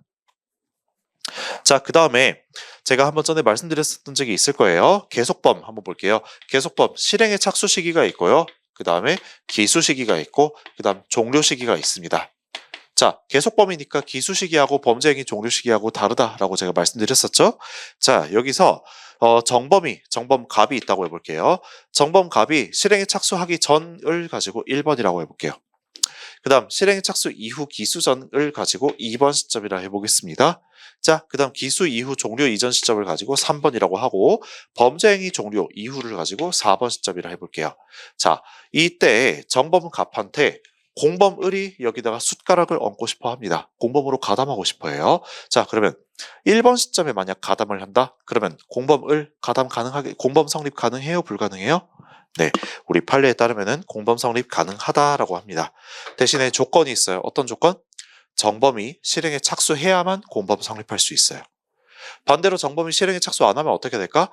그 공범은 성립 못하고 그냥 예비죄 처벌 규정이 있을 때 예비죄의 공동정범이 성립할 수 있을 뿐입니다. 예비죄의 방조범 이런 거 안 되고 예비죄의 교사범 안 되고 오로지 예비죄의 공동정범으로 처벌할 수 있을 겁니다. 정범이 실행에 착수하지 않았을 때. 아시겠죠? 근데 이제 만약 정범이 실행에 착수했다면은 이제 그때 이제 예비죄 성립 안 하고 그 본 범죄 있잖아요. 그거의 공범이 성립한다라고 보시면 돼요. 자, 그 다음에 2번 시점은 당연히 뭐 공범 성립 가능하겠지. 자, 이제 판례가 중요한 거. 판례가 3번 시점 있죠. 기수 이후 종료 이전. 그때 공범 가담하면은 그때도 공범이 성립 가능하다라고 봐줍니다. 뭐 예를 들어 어떤 경우가 있겠어요? 어떤 갑이라는 사람이 A를 감금을 했어요. 감금을 해서 일정 정도의 시간적 계속이 흘렀습니다. 그럼 감금죄가 기수에 이르겠죠? 근데 아직 종료는 안 됐어. 언제 종료가 돼? 풀어줘야 종료가 될 거 아니에요? 그럼 아직 가둬놓고 그냥 가둬놓은 그 상태에서 을이 지금 가담을 해서 그 가둬놓는 행위를 같이 했다고 해볼게요. 그럼 아직 종료는 안 된 거잖아. 그때 을은요, 공범이 성립합니다. 3번 시점이니까. 아시겠지요? 자, 근데 이미 풀어줘버린 다음에 가담을 했어요. 그때 어떻게 해? 그때는 사후 가담이기 때문에 공범 성립 안 한다라고 보시면 돼요. 자, 그래서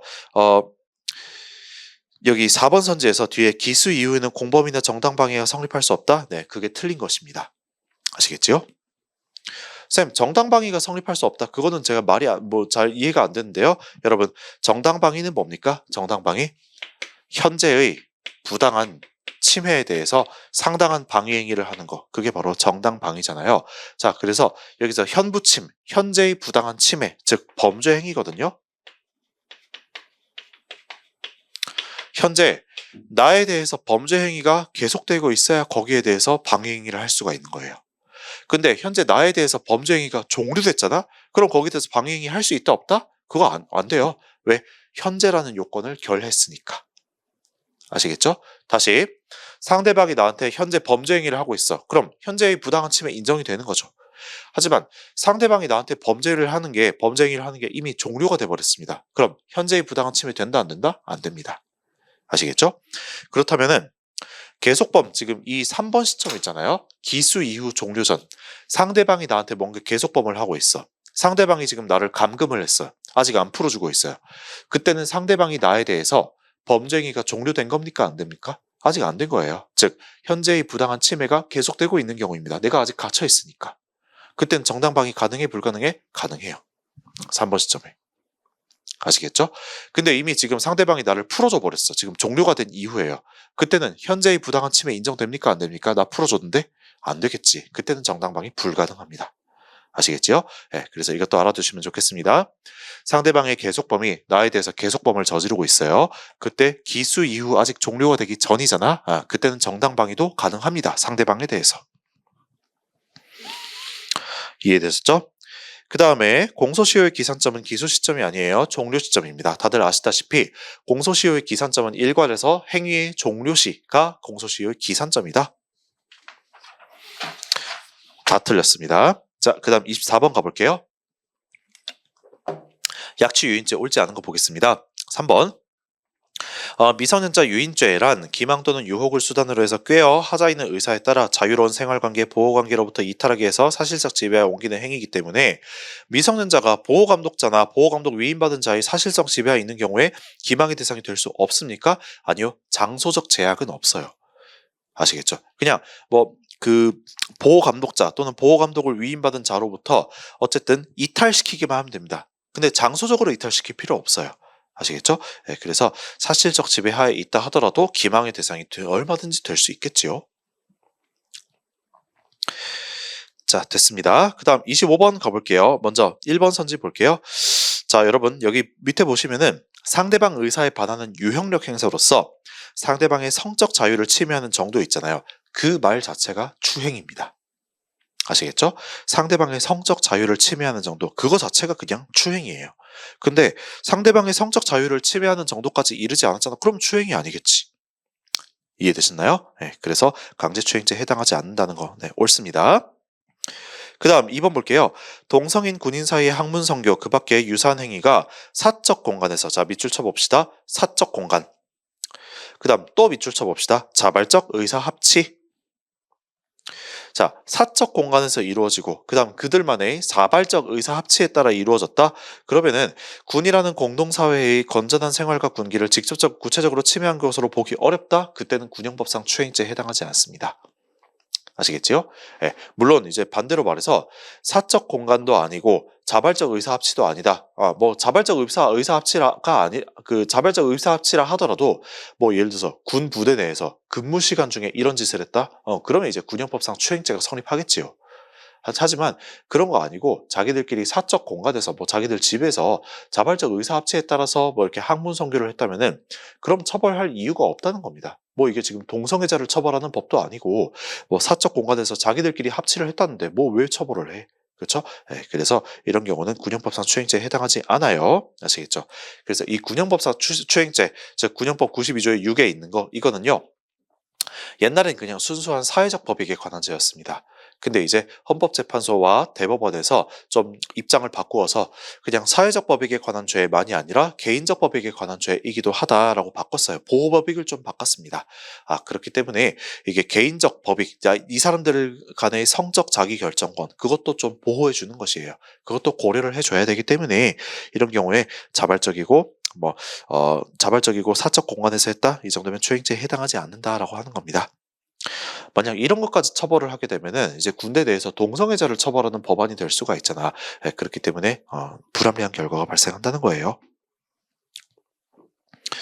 자, 됐습니다. 그 다음 3번 볼게요. 되게 중요한 겁니다. 주거침입 강간죄라는 게 나왔어요. 자, 여러분, 우리 형법을 보다 보면은 또는 특별법을 보다 보면은 이런 식의 결합범이 많이 나옵니다. 결합범.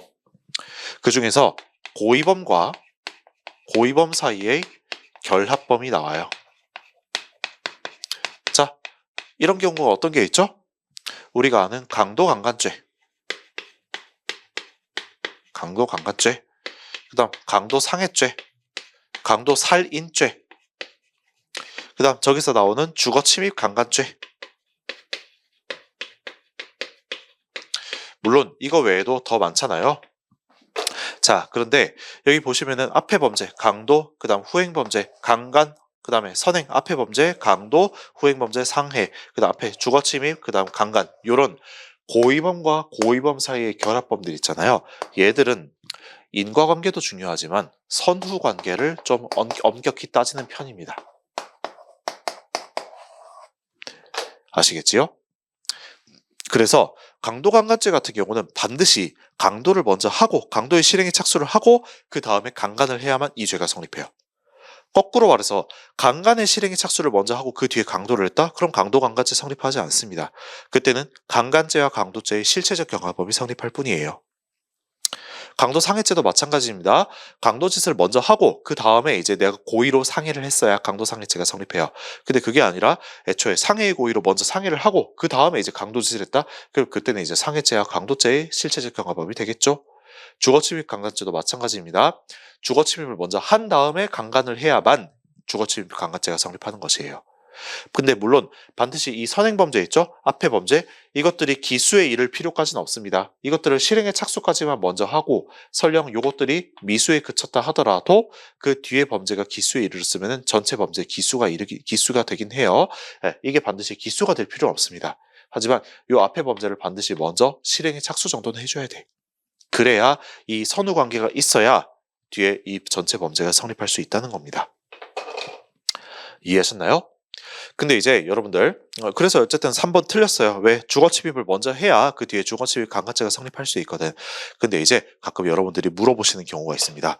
쌤, 강간죄나 강도죄 같은 거 강간죄나 강도죄 보면은 이것도 결합범 아닌가요? 왜? 강간죄의 구성 요건을 풀면은 폭행 또는 협박에다가 플러스 간음을 한 거잖아요. 그러니까 이거는 고의범이랑 고의범을 결합한 거 아닌가요? 강간죄? 그 다음에 강도죄도 마찬가지. 폭행이나 협박을 해서 그 뒤에 절취행위를 하면은 이것도 앞에 고의범이랑 고의범이니까 이것도 뭐 선후관계가 중요한 거 아닌가요? 이렇게 물어보시는 분들이 왕왕 있습니다. 아시겠죠? 자, 그런데 여기서 선후관계가 중요한 거는 진짜 아예 별도 그냥 아예 그 처벌되는 범죄 있잖아요. 범죄명. 이 범죄명 자체가 여기 딱 들어가 있어야 돼요. 강도, 강간. 강도, 상해. 주거침입, 강간. 이런 식으로 아예 범죄명 자체가 이렇게 딱딱 2개씩 박혀 있어야 이게 그냥 결합범으로서 선후관계가 중요해집니다. 근데 여기 보면은 이것도 뭐 이론상 결합범이라 볼 수 있겠지. 고의범이랑 고의범 사이. 근데 이거 보면은 그냥 여기 범죄명 2개가 들어가 있나요? 아니야. 그냥 강간이란 죄 하나 딱 들어가 있어요. 이것도 역시 2개가 들어가 있나요? 이것도 강도라는 죄가 딱 들어가 있어요. 그래서 앞에처럼 범죄명 2개 이상의 한 번에 이제 들어가 있는 경우 이게 아니기 때문에 얘들은 일반적으로 봤을 때 결합범으로 쳐주지는 않습니다. 뭐 엄밀히 말하면 이제 결합범이라고 볼 수 있겠지만 우리가 일반적으로 말하는 이 고의범과 고의범 사이의 결합범으로 봐주진 않습니다. 그래서 얘들은 선후관계가 별로 중요하지 않아요.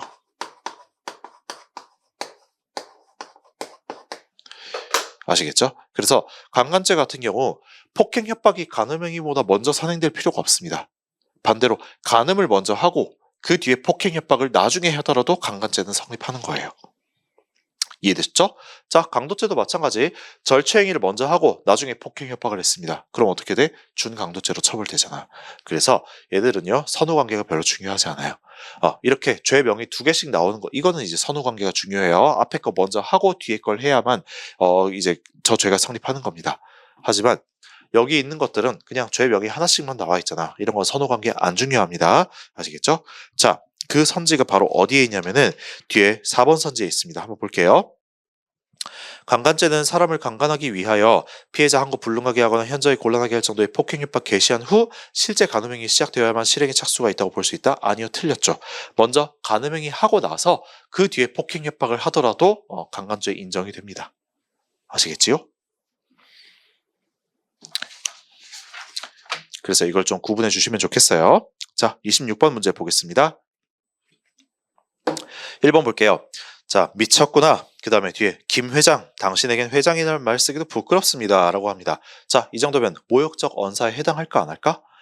우리 최신 판례는요, 모욕적 언사에 해당하지 않는다라고 봤습니다. 왜? 미쳤구나 정도는 우리 일상생활에서 많이 써요. 그래서 뭐 예를 들어가지고 여러분들이 이제 수험 공부하실 때 한번 떠올려 보세요. 자, 같이 스터디를 하던 친구가 시험 하루 앞두고 PC방 가서 롤을 한대. 그럼 이제 여러분 무슨 소리부터 나옵니까?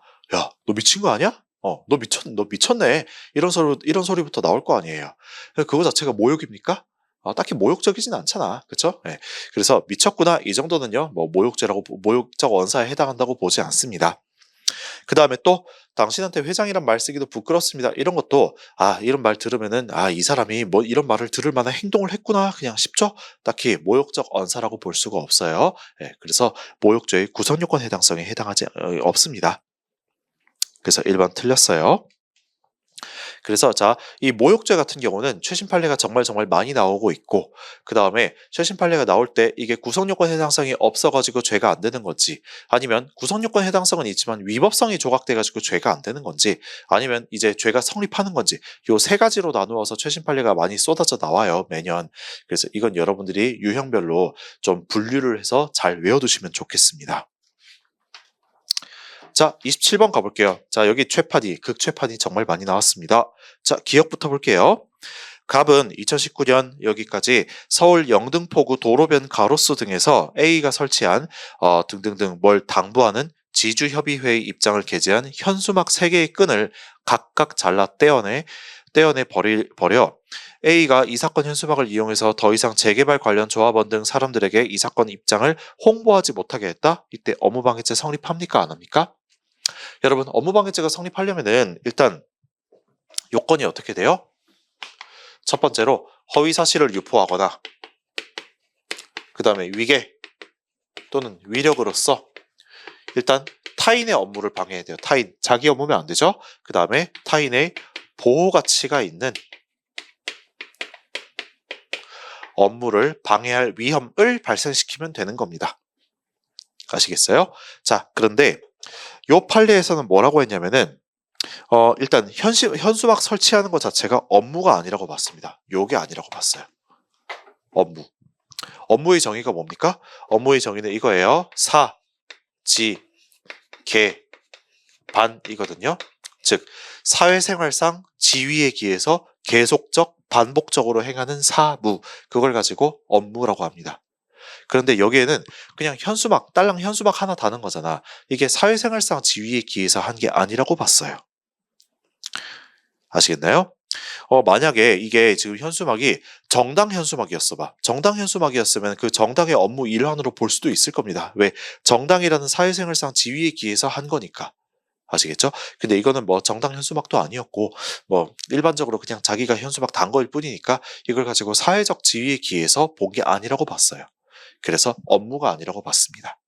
아시겠죠? 그래서 이걸 잘라버렸더라도 이거는 업무방해죄 성립하지 않는다는 거 알아두시면 좋겠어요.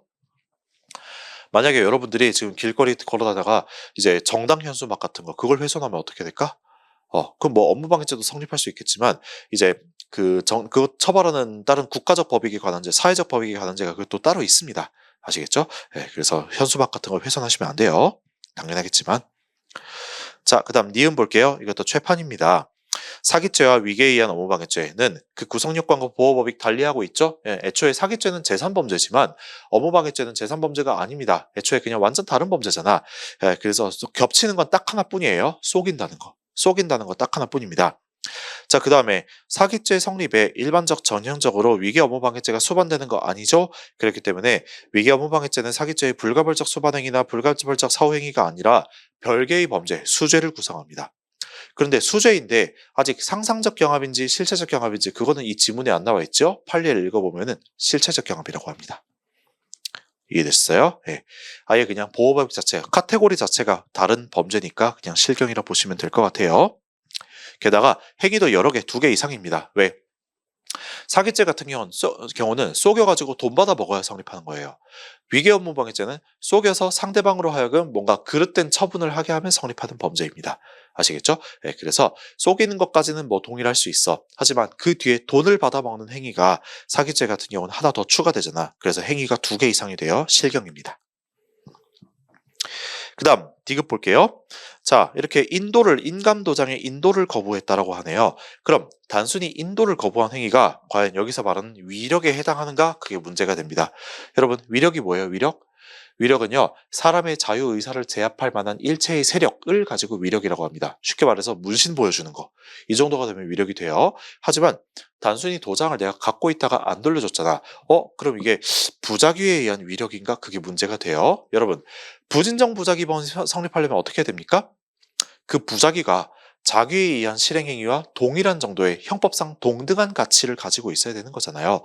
그런데 단순히 도장을 안 들려준 게 이 진짜 문신 보여주는 자기에 의한 자기에 의한 행위 이거랑 동등한 형법적 가치라 볼 수 있을까? 그렇지 않다고 봤습니다. 아시겠죠? 그래서 위력이 아니라고 봤습니다.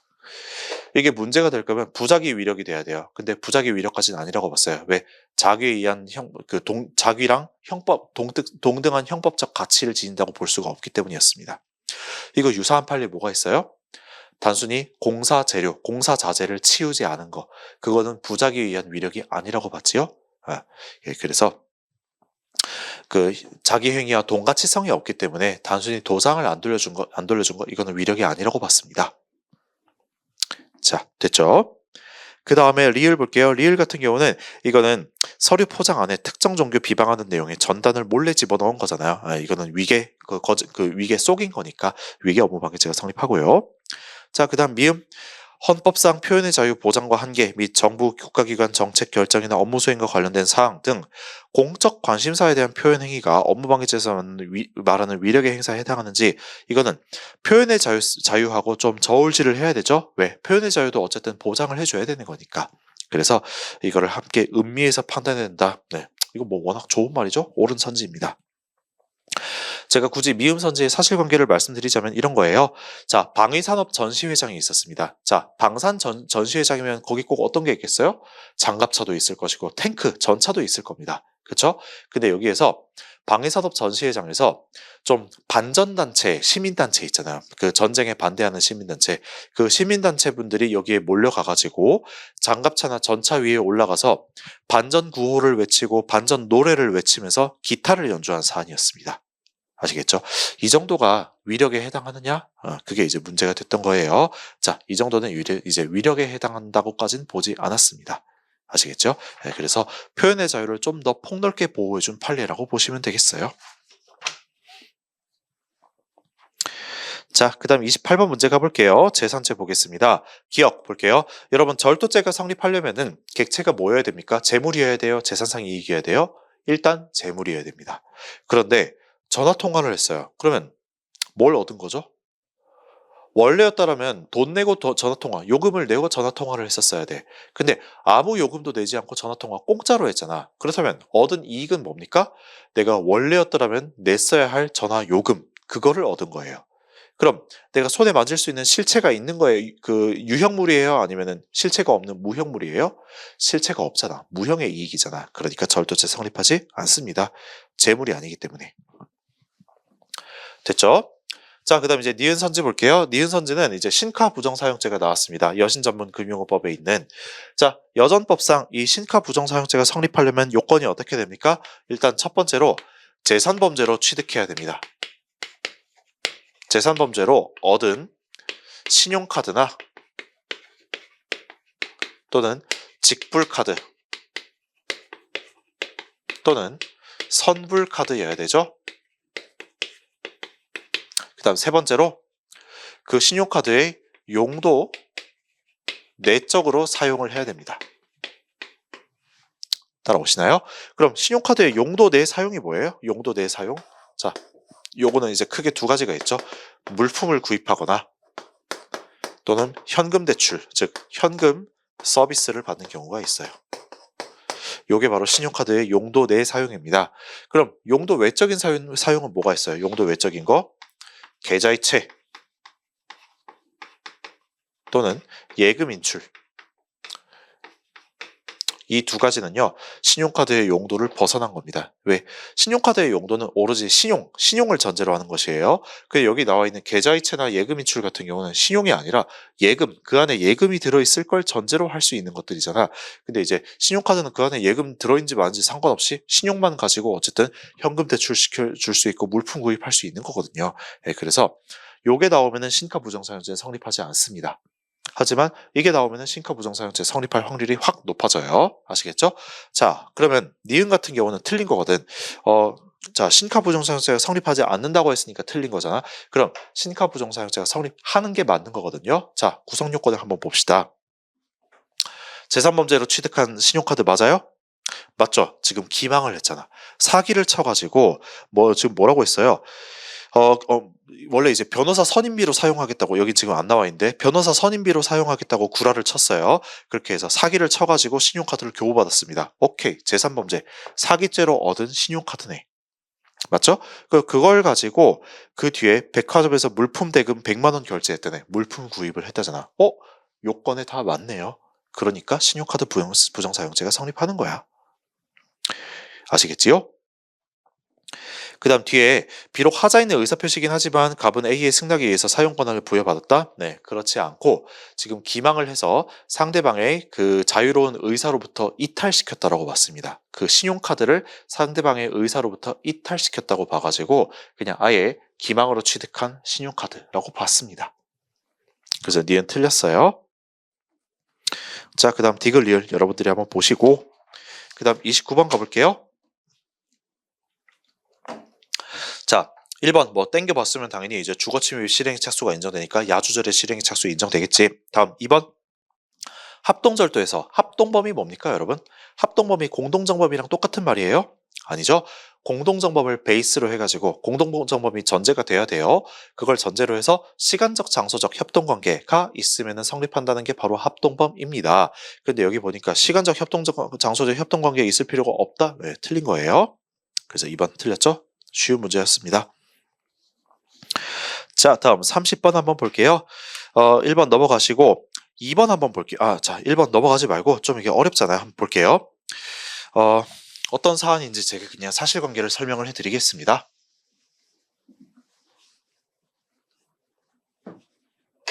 자, 여러분 어떤 오피스텔이 있다라고 볼게요. 오피스텔. 자, 이 오피스텔은 누구의 소유냐면은 갑의 소유입니다. 아시겠죠? 근데 이 오피스텔에 지금 누가 임대차 계약을 맺고 임차인으로 들어오고 싶어 해. 그러니까 갑은 지금 자기 오피스텔을 누구한테 전세를 주고 싶어 하고 임대를 주고 싶어 하고 어떤 A라는 사람은 여기 들어와 가지고 임차인으로 살고 싶어 합니다. 이까지 따라오시죠? 그래서 갑이 지금 임대인이 되는 상황이고 집주인이니까 임대인이 되는 상황이고 그다음 A는 임차인이 되는 상황이죠. 그러면 갑이랑 A 사이에 무슨 계약을 맺겠어? 임대차 계약을 맺게 됩니다. 임대차 계약. 그러면 임대차 계약에서 보증금을 줄 거 아니에요. A가 갑한테 뭐 보증금 얼마 줬다고 해볼까요? 요새 보통 오피스텔 보증금, 제가 요새 오피스텔 보증금 시세 뭐 지역에 따라서 다르겠지만 한 3억이라고 해볼게요. 3억. 좀 비싼 오피스텔이라 해보겠습니다. 자, 이게 바로 보증금이에요. 자, 그런데 지금 임대차 계약 기간이 끝났어요. 그럼 어떻게? A는 어떻게 해야 돼? 나가야 됩니다. 그렇죠? 나갈 때 어떻게 해야 돼요? 갑이 보증금 3억을 돌려줘야 되는 거 아니에요. 따라오시죠? 그래서 임대차 계약이 끝나가지고 갑 임대인, 집주인 입장에서는 자기가 받은 보증금 3억을 임차인 A한테 돌려줘야 되는 거잖아. 근데 갑이 지금 3억을 돌려줄 여유가 없었던 거야. 지금 갑의 수중에는 오로지 1억 원밖에 없다고 해볼게요. 그래서 갑이 A한테 이렇게 말을 했습니다. 일단 1억을 먼저 줄게. 1억을 먼저 줄 테니까 너가 일단 내 집에서 나가줘. 그 다음에 2억은 나중에 줄게. 라고 했습니다. 아시겠죠? 근데 이때 갑 입장에서는 애초에 이렇게 할 생각조차 없었어요. 자기가 나중에 2억을 나중에 줄 의사도 없었고 2억을 나중에 줄 능력도 없었어요. 돈도 없었어. 이래놓고 그냥 1억 먼저 줄 테니까 일단 너 나가. A 너 일단 내 집에서 나가. 그러고 2억은 나중에 줄게 라고 거짓말을 친 겁니다. 이게 이제 기망이에요. 기망. 아시겠죠? 그래서 A는요, 뭐 임대인의 말을 좀 순진하게 그냥 믿고 나가버렸습니다. 자, 이때 갑이 A한테 대해서 사기죄가 성립하는지 그게 문제가 되는 거예요. 여기까지 따라오시죠? 그럼 사기죄 요건을 검토해 봐야지, 여러분. 자, 사람을 기망을 해야 된다. 사람을 기망해서 착오를 야기를 하고 처분행위를 하게 해서 그 다음에 재물이나 재산상 이익을 먹어야 성립하는 게 바로 사기죄잖아요. 근데 여기서 사람 기망했어. 오케이, 알겠고. 지금 A가 착오를 일으켰어. 그것도 맞아요. 그 다음 A가 지금 밖으로 자기가 스스로 나갔잖아. 처분행위 하게 한 것도 맞아요. 근데 요게 문제됩니다. 요게 문제가 돼요. 지금 그래서 갑이 A한테 거짓말을 쳐가지고 구라를 쳐가지고 대체 무슨 재산상 이익을 얻었지? 무슨 재산상 이익을 얻지? 그게 문제가 되는 거예요. 왜? 지금 갑 입장에서는 어차피 이 집 이거 원래 갑 소유였었어. 저거 갑의 오피스텔이었잖아. 그렇기 때문에 갑이 지금 A를 속여가지고 나가게 한 다음에 갑은 자기 자신의 오피스텔 사용 수익권을 넘겨받았을 뿐입니다. 원래 저 오피스텔은 갑 자기 거니까. 아시겠죠? 그런데 사기죄가 성립하기 위해서 이 재물이나 재산상 이익은 반드시 타인의 재물 또는 타인의 재산상 이익이어야 되거든요. 그런데 여기 보면 갑이 이 오피스텔의 사용 수익권을 A로부터 지금 다시 넘겨받았잖아요. A가 집을 비워줬으니까. 근데 저 사용 수익권은 이건 갑의 것이란 말이에요. 원래 갑의 소유였었으니까. 그래서 타인이 아니고 자기의 재산상 이익을 먹은 것이기 때문에 여기에 해당하지 않아서 사기죄가 성립하지 않는다라고 봤습니다. 이해하셨나요? 네. 다시 임대인이 지금 원래 보증금 다 돌려줘야 되는데 구라를 친 거예요. 자기는 보증금 돌려줄 의사도 없었으면서. 거기 기방에 있긴 있어. 거기다 A가 임차인이 자기가 쏘가가지고 착오를 일으켰죠. 그 다음에 처분행위를 했어요. 집 비워줬으니까. 하지만 딱히 재산상 이익을 갑이 먹은 게 없다라고 봐가지고 사기죄 부정했습니다. 이해하셨나요? 네, 좀 어려운 판례예요. 그 다음 2번 넘어가시고 그다음 4번 볼게요. 4번 갑이 토지 소유자이자 매도인인 피해자 A한테 토지거래 허가 등에 필요한 서류를 속여서 근저당권 설정 등 계약서 등에 서명 날인하게 했어요. 이게 뭡니까? 서명사취예요. 서명사취. 그래서 반드시 내가 사인을 함으로써 어떤 결과가 발생할 것이다 라는 걸 인식할 필요가 없어요. 그냥 내가 사인을 한다는 그 의사만 있으면은 처분 의사가 인정이 되고 처분 행위가 인정이 되는 것이에요. 이해하셨죠? 내가 사인을 함으로써 이게 어떤 결과가 발생하겠구나 이런 결과를 인식할 필요가 없습니다. 아시겠죠? 내가 사인을 한다는 인식만 있으면 성립해요.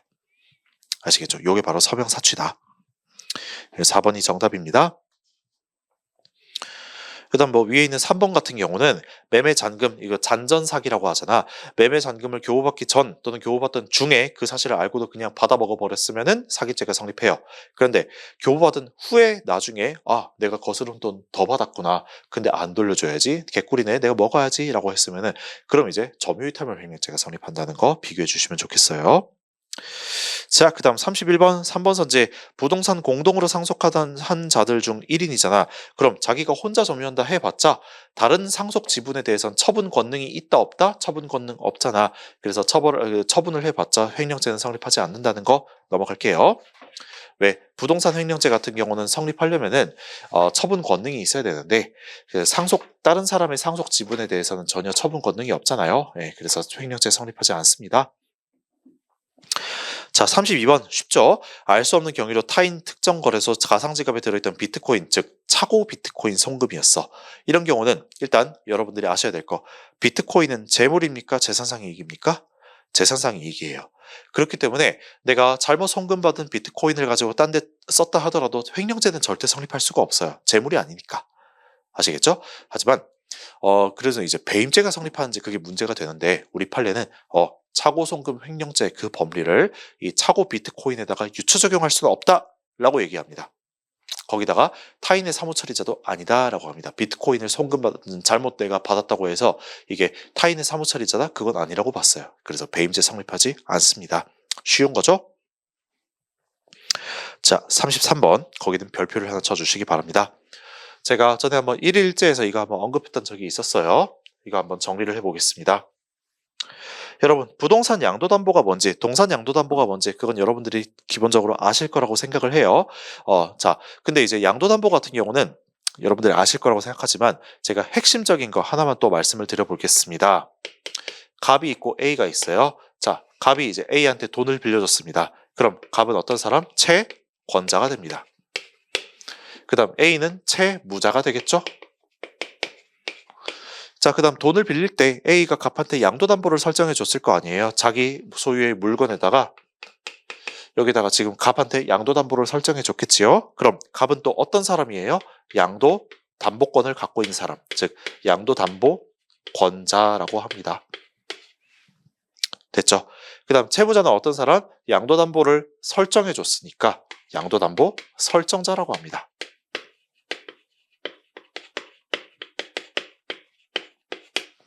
여기까지 따라오시죠? 그럼 이때 저 양도담보 목적물의 소유권은 누구한테 있습니까? 일단 그게 여러분들 양도담보를 이해하는 첫 출발점이에요. 아시겠죠? 자, 저 양도담보 목적물의 소유권은요, 이 채권의 변제기 있잖아요. 변제기 뭔지 아시죠? 저 채권을, 저 돈을 A가 갑한테 얼마 언제까지 갚아야 되느냐, 그게 이제 변제기잖아.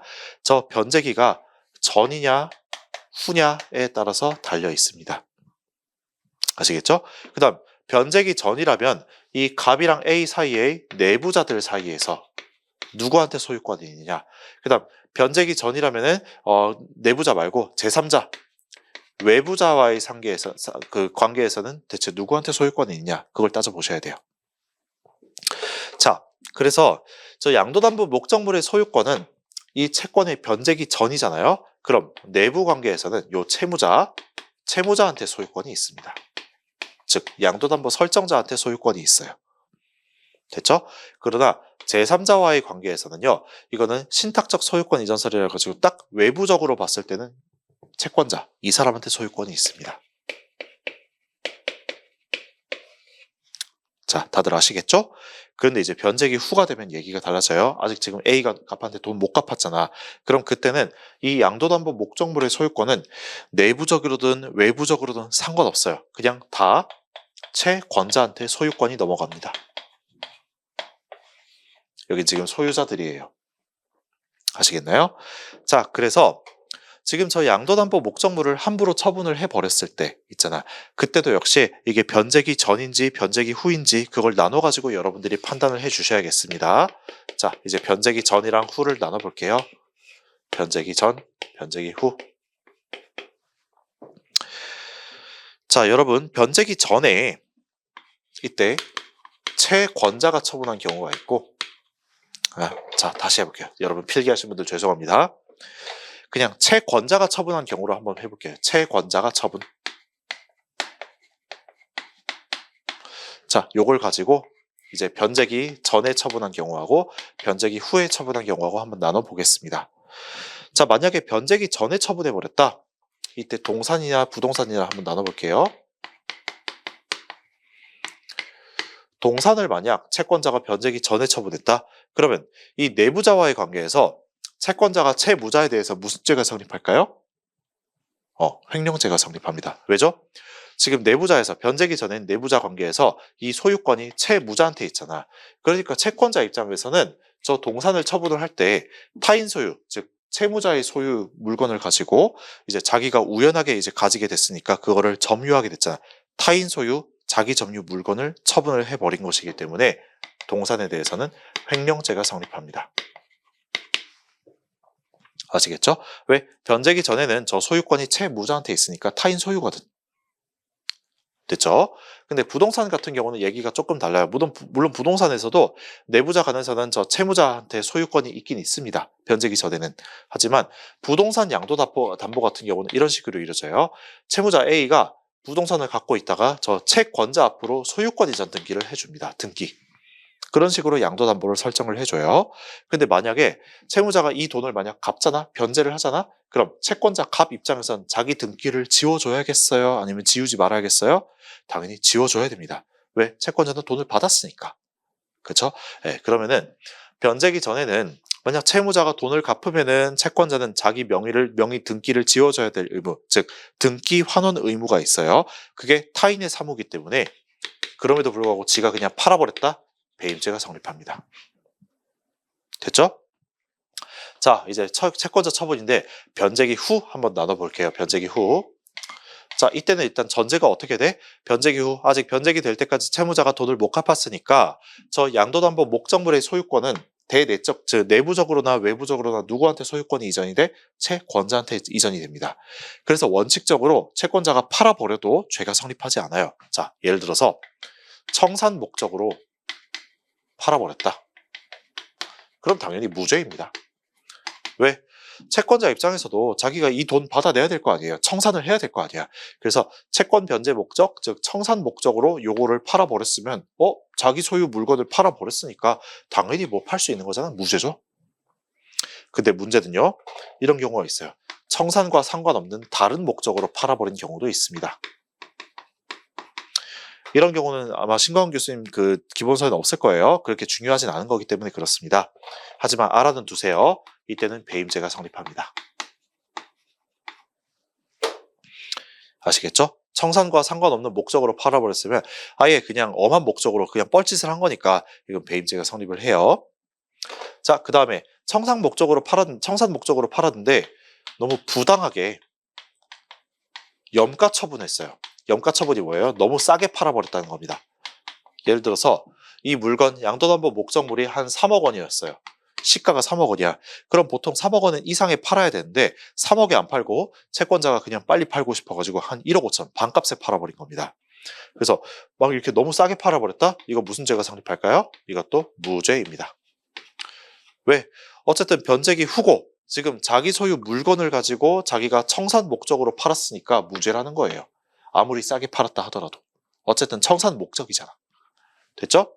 자, 마지막입니다. 팔고 나서 청산금을 지급하지 않았어요. 불지급.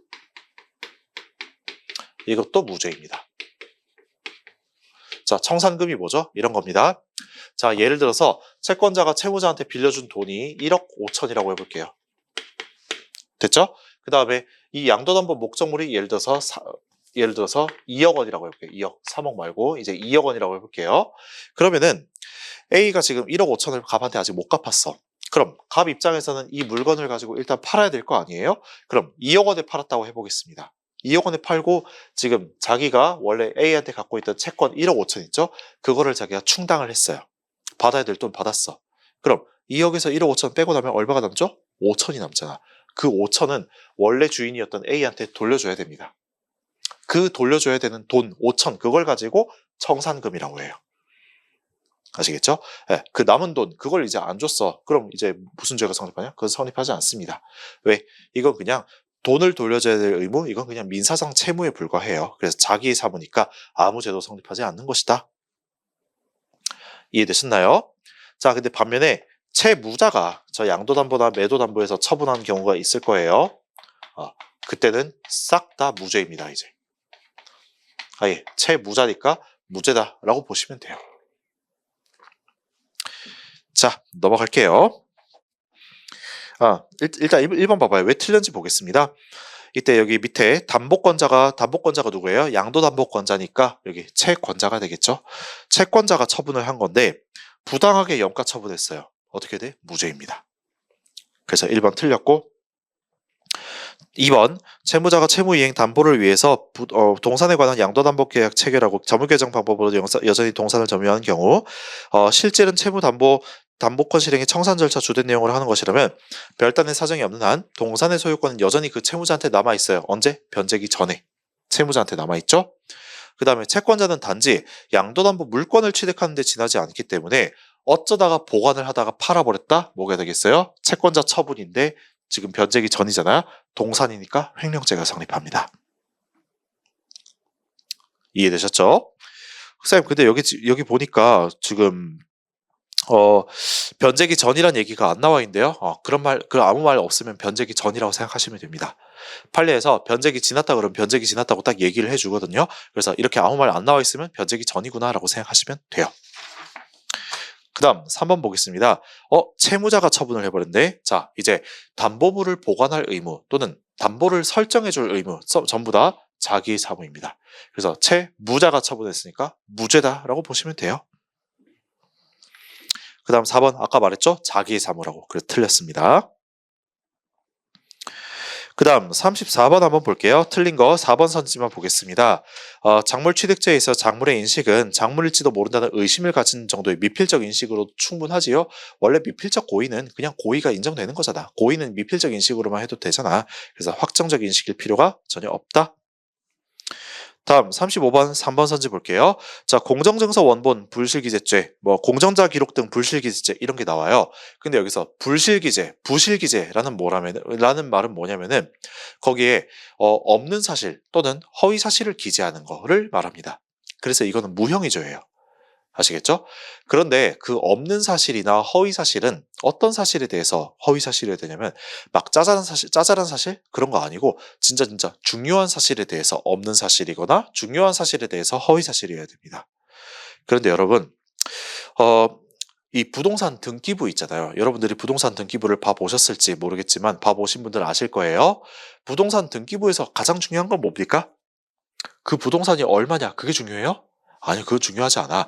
부동산 등기부에서 가장 중요한 건 그 부동산이 누구의 소유냐, 그 부동산이 누구한테 근저당권이 걸려 있느냐 등등 이런 권리 관계가 누구의 권리가 걸려 있느냐 그게 가장 중요한 거예요. 부동산 등기부에선. 아시겠죠? 그 부동산이 얼마냐 그건 부동산 등기부에선 부차적인 문제입니다.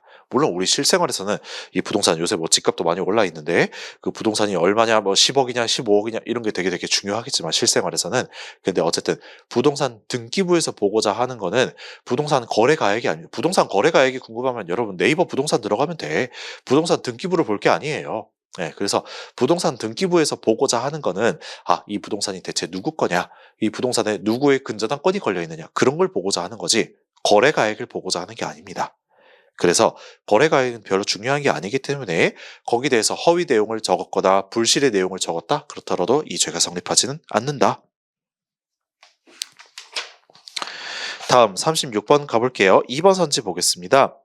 보통 여러분들이 이제 아시겠죠? 성기 노출을 하면 보통 공개논란죄가 성립해요. 성기 노출하면. 하지만 성기 노출했다고 다 공개논란죄가 성립하는 건 또 아닙니다. 아시겠죠? 네, 그래서 여기 뒤에 나오잖아. 그것이 단순히 다른 사람한테 부끄러운 정도, 그 정도면은 공개논란죄가 성립하진 않아요. 어느 정도가 돼야 됩니까? 성적 수치심 정도는 느낄 수 있도록 해줘야 됩니다. 그래서 2번 틀렸어요. 그 다음 37번 한번 가보겠습니다. 이거 다 지울게요. 뇌물죄가 나왔네요. 자, 뇌물죄 같은 경우는 이제 대표적인 필요적 공범, 대항범이잖아요. 자, 그래서 갑이라는 사람이 있고 을이라는 사람이 있어요. 자, 갑이 공무원이라고 해보겠습니다. 그 다음 을이 증뢰자라고 해볼게요. 아시겠죠? 자, 그래서 을이 갑한테 지금 뇌물, 돈을 갖다 바친 겁니다. 자, 이렇게 되면 갑하고 을을 가지고 뭐라고 해요? 내부 참가자라고 합니다. 내부 참가자. 자, 내부 참가자들 사이에서는 형법 총칙상 필요적 공범 규정이 적용됩니까? 안 됩니까? 공범 규정 적용 안 돼요. 여기까지 따라오시죠? 아까도 나왔었잖아. 자, 그런데 여기에 가담한 사람이 한 명 있어요. 을이 아니라 병이라고 해볼게요. 병이란 사람이 있다고 해볼게요. 자, 그럼 이 사람은 뭐라고 부릅니까? 외부 가담자라고 합니다. 외부 가담자.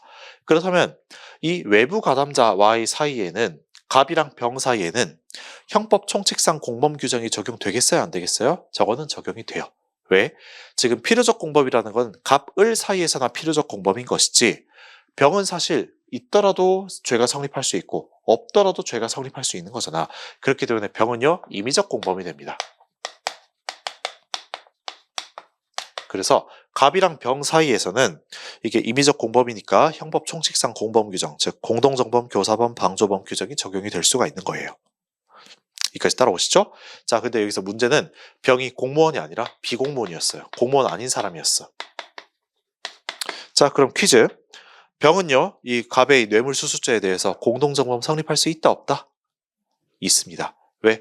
일단 외부 가담자니까 그 임의적 공범이라서 형법 총칙상 공범 규정, 즉 공동정범 규정이 적용될 수 있다는 거. 그게 첫 번째 논거. 그다음 두 번째로 설령 이렇게 비신분자라 하더라도 비신분자가 신분자의 범행에 가담을 했네? 그럼 우리 형법 33조 본문의 해석에 따라 가지고 친구 따라 강남 가는 거잖아. 책임의 연대화가 되는 거잖아. 예, 그렇기 때문에 진정신분범인 뇌물수수죄의 공동정범이 성립하고 뇌물수수죄의 과형으로 처벌받을 수 있습니다. 따라오시죠? 자, 그래서 기억 봐봐요. 비공무원이 공무원과 공동가공 의사와 기초로 한 기능적 행위 지배를 통해서 공무원의 직무에 관해서 뇌물수수하는 범죄를 실행했어요. 그러니까 갑이랑 병 사이겠죠. 얘네들끼리 지금 공동가공 의사가 있었다는 겁니다. 그럼 당연히 뇌물수수죄, 수뢰죄의 공동정범이 성립하겠지요. 갑이랑 병은요. 됐죠? 예, 그래서 공동정범이 성립하지만 뒤에 공무원과 비공무원이 뇌물 받으면 뇌물을 비공무원, 즉 병한테 귀속시키기로 미리 모의했다거나 뇌물의 성질에 비추어서 비공무원이 전적으로 사용하거나 소비할 것임이 명백한 경우 그때는 뇌물수수죄의 공동정범이 성립하지 않습니까? 아니야. 이거는요, 여러분. 그냥 공동정범 성립한 이후의 사정이에요. 지금 얘네들끼리 범죄를 벌써 모의를 하고 공동가공 의사가 있고 그다음 기능적 행위 지배까지 있잖아. 그럼 뭐 받아먹은 순간 바로 이 뇌물수수죄 공동정범 되는 거예요. 그 이후에 병한테 귀속시키냐 갑한테 귀속시키냐 그건 그 이후의 사정인 거고 아시겠죠? 근데 이제 저한테 물어보시는 분들이 있습니다. 쌤, 그럼 이거 제3자 뇌물수수는 안 돼요? 이렇게 아예 병한테 갖다 바치라고 하는 거 이건 제3자 뇌물수수 아닙니까? 여러분, 제3자 뇌물수수가 되려면은 이 제3자인 병 있잖아요. 얘하고 갑 사이에 공모가 없었어야 돼. 모의가 없었어야 돼요. 아시겠죠? 왜? 제3자란 뭡니까? 제3자란 행위자와 공동정범 이외의 자를 가지고 제3자라고 하잖아. 근데 이제 갑이랑 병이 벌써 공동정범 전체 모의를 했다면은 그러면 이제 얘들은 공동정범이니까 병은 제3자가 되지 않는 거예요. 그래서 제3자 뇌물수수죄로 가시면 안 됩니다. 아시겠죠? 왜? 갑이랑 병이랑 공동정범이니까. 모의를 했으니까 지금 공동가공 의사가 있으니까. 아시겠죠? 근데 갑이랑 병이랑 공동가공 의사가 없다? 그때 이제 만약 을이 병한테 줬으면은 제3자 뇌물수수죄가 될 수도 있겠지요. 자, 그 다음 니은 여러분들이 한번 보시고 자, 그 다음 디귿 가볼게요. 디귿 또 보세요 한번 여러분들이. 자, 리을 볼게요. 제3자 뇌물수수죄에서 제3자란 여기 나오죠. 행위자와 공동정범 이외의 사람을 말해요. 그 다음 교사자 방조자는 포함될 수 있습니다. 여기까지는 다 맞죠? 자, 근데 공무원이 부정한 청탁을 받고 제3자한테 뇌물을 제공하게 하고 제3자가 그러한 공무원의 범죄 행위를 알면서 방조한 경우 그때 방조범에 관한 형법 총칙의 규정은 적용될 수 없나요? 아니, 적용될 수 있잖아. 만약 이 사람이 방조로 가담했으면은 얘는 외부 가담자니까 임의적 공범이지요. 그래서 형법 총칙상 공범 규정이 적용될 수 있습니다. 그래서 제3자 뇌물 방조죄가 성립할 수 있는 겁니다. 정답은 3번이에요. 자, 그 다음에 38번 볼게요. 1번 틀린 겁니다. 경범죄처벌법에서 정한 거짓 신고 행위. 자, 경찰서에다 장난 전화해가지고 거짓 신고하잖아? 그러면 일단 경범죄처벌법으로 처벌될 수 있습니다. 근데 그렇게 해가지고 실제로 이제 그릇된 처분, 잘못된 처분을 하게 만들면은 그때 위계공직방이 성립할 수 있어요. 그래서 자, 그렇다면은 만약 이렇게 장난 전화를 쳐가지고 경찰관으로 하여금 그릇된 잘못된 처분을 하게 만들었어. 그러면 위계에 의한 공무집행방해죄가 성립할 수 있는 거잖아. 자, 이렇게 위계공직방이 성립한다면 경범죄처벌법은 따로 성립할까요? 아니면 흡수가 될까요? 네, 우리 판례에 따르면 흡수가 됩니다. 아시겠죠? 저렇게 거짓 신고를 한 경범죄처벌법 그거는요 위계공무집행방해죄에 흡수가 된다는 게 판례 입장입니다. 자, 이해되셨나요? 그 다음 뒤에 뭐 등등 대응 조치를 취하기에 이른 경우 보이시죠?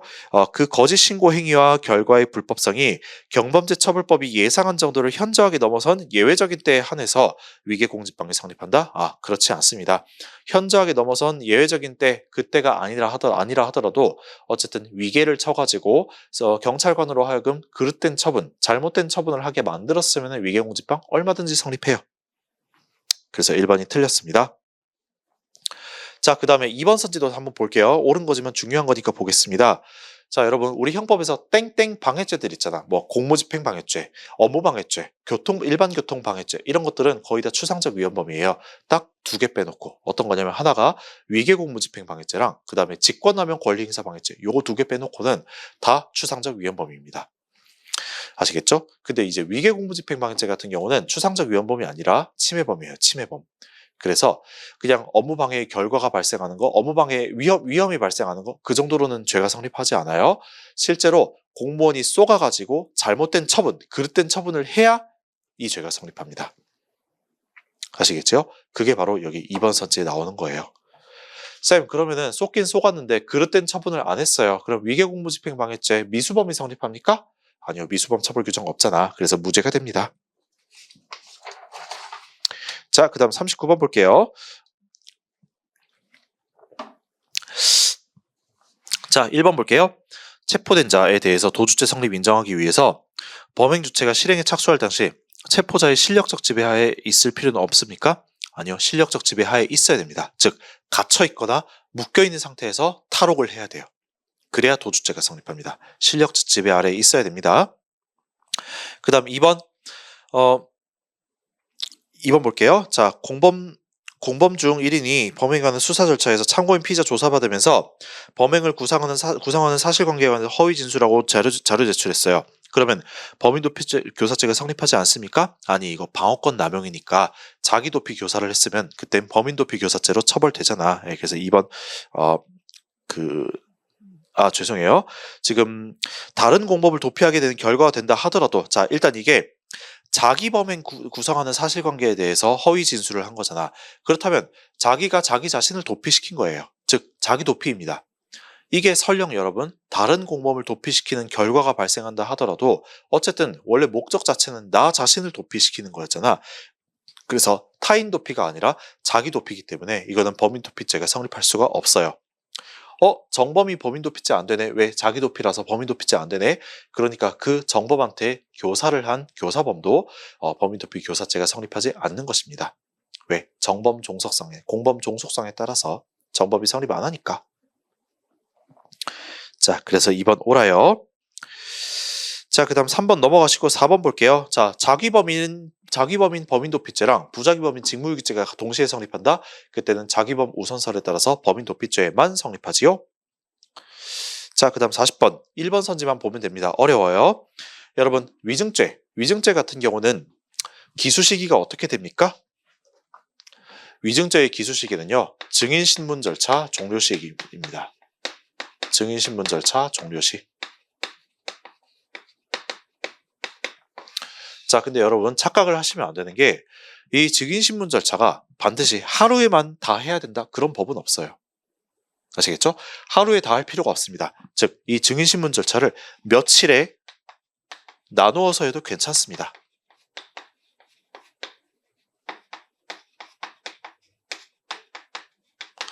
이해하셨나요? 그럼 봐봐요, 여러분. 이 증인신문 절차를 며칠 나누었다고 해볼게요. 예를 들어가지고 2026년 1월 2일, 그 다음 1월 3일, 그 다음 1월 6일, 요때 세 날짜에 걸쳐가지고 증인신문 절차를 다 했다고 해볼게요. 언제 종료가 됐냐면은 이 1월 6일에 종료가 됐다 해보겠습니다. 자, 갑이란 사람이 법정에 증인으로 나왔어요. 그래서 선서를 했습니다. 그래서 1월 2일에 거짓말을, 위증을, 구라를 2개를 쳤다고 해볼게요. 그 다음 1월 3일에 거짓말을 한 4개를 쳤다고 해볼게요. 그 다음 1월 6일에 거짓말을 6개 쳤다고 해보겠습니다. 자, 그럼 퀴즈. 이 갑의 위증죄는 이거 합해서 12개의 위증죄가 성립합니까? 1번. 아니면 자, 2번. 아닙니다. 지금 날짜가 3번 나왔으니까 3개의 위증죄가 성립합니다. 요게 2번. 그 다음 3번. 아니에요. 증인신문 절차가 1월 6일에 종료됐으니까 그냥 다 합해서 1개의 위증죄가 성립한다. 이게 3번. 1, 2, 3번 중에 뭐가 맞습니까? 3번이 맞아요, 여러분. 날짜가 달라도 상관없다 그랬습니다. 며칠 나누어 해도 괜찮다 그랬잖아. 그냥 위증죄의 기수 시기는요, 증인신문 절차 종료 시기라 그랬잖아. 그래서 며칠이 걸리든 어쨌든 증인신문 종료됐을 때, 절차 종료됐을 때 요때 그냥 바로 1개의 범죄가 성립하는 거예요. 이해하셨죠? 이걸 뭐 위증을 몇 개 했는지 그딴 거 상관없고 일단 이때 증인신문 절차가 종료됐다? 그럼 1개의 위증죄가 성립한 겁니다. 됐죠? 좀 더 가다가 한 3월쯤에 또 증인신문 절차 했다고 해볼게요. 자, 이번엔 3월 2일에 또 다른 증인신문 절차를 해서 요때도 이제 증인신문이 종료됐다 해보겠습니다. 근데 이때 이제 거짓말을 쳤어요. 그럼 이때는 위증죄가 1개 더 성립하겠죠. 자, 요때 위증죄 하나, 그 다음 이때 위증죄 하나 해서 총 2개의 위증죄가 성립할 것입니다. 자, 알아두세요, 여러분. 위증죄는 증인신문 절차 종료시가 기수입니다. 한 개의 범죄예요. 그럼 그 증인신문 절차 종료 시기는 뭔데요? 여기 나옵니다.